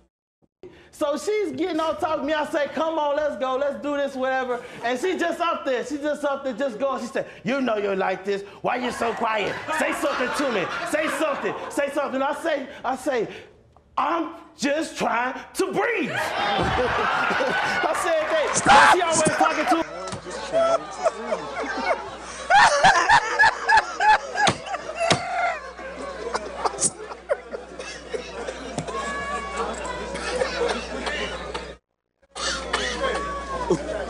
I'm just trying to breathe. Now, go back a few seconds. Some of you brothers, you do like, big girls like to get it in. So if you sister, I suggest you get a strong brother. You big boned it, get a strong brother that can lift you up and throw you around. Don't get those little small brothers. They can't breathe. I'm just telling you, they can't breathe. Go ahead. Something. I say, I'm just trying to breathe. I said, hey, now she always talking to her friends and everything, talking about, hey, what's new, what's do this. She came to me and she said, let's try something different. Again, let me hurt you, go along with it. I said, okay, let's do this, what you got? She come out there with this tight black thing on, whatever, and with the little whatever. She come out there, she tied me up. And I'm thinking, just back like this or something. And she said, it's like this or whatever. I'm like, okay, this is bad. This is real bad. Then she got the blindfold on. I'm like, what the? Right. And I said, don't we need a safe word or something? Safe word. She say, call me Queen Kitty. She with me like the grandma. She said, call me that. Call me. I'm like, wait, stop. Some of y'all be kinky like that. Y'all like to get hit. I don't like to, don't hit me. I don't like that. Some of y'all like to get down like that. You got to find somebody compatible with you that likes that type of stuff. Go back a few seconds. We almost done. Call me, what you say? Call me Queen what? Queen Candy. The hell is this? With a mask on. Wow. Damn. And I'm thinking, just back like this or something. And she said, it's like this or whatever. I'm like, okay, this is bad. This is real bad. Then she got the blindfold on. I'm like, what the heck? Right. And I said, don't we need a safe word or something? Safe word? She say, call me Queen Kitty. She with me like the grandma. She said, call me that. Call me. I'm like, oh my God. Now, Ms. Little, were you whipping your man asking him to call you Queen Kitty? You know you did it. You know you did it. Let's move on to another topic. So, well, all righty then. So, today's class, we discussed several types of marriage mistakes and how to avoid those types of marriages. We talked about the paranoid marriage. We talked about the revenge type of marriage. We talked about, what else did we talk about? I'll be forgetting. The selfish one, and what else did we talk? The anger issues. Mania, thank you. We talked about the selfish wife in brief, and now we talked about the kinky sister. So there's all kinds, and the list goes on and on. You know, you could talk about marriage till Christ come back. The topic never gets old, but I pray that you brothers and sisters can glean something from today's lesson, apply it, what we went over, meditate on, and make sure you don't fall into the same mistakes that many others have fallen into. Shalom. This is Bishop Nathaniel of Israel United in Christ. Please subscribe to our YouTube channels. Stay up to date with our latest events, music, and classroom lessons.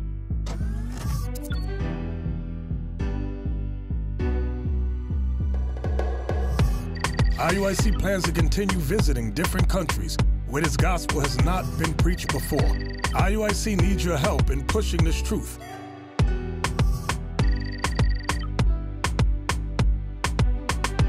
So join us. Subscribe to our Instagram, Facebook, Twitter, and podcasts, and stay up to date with us.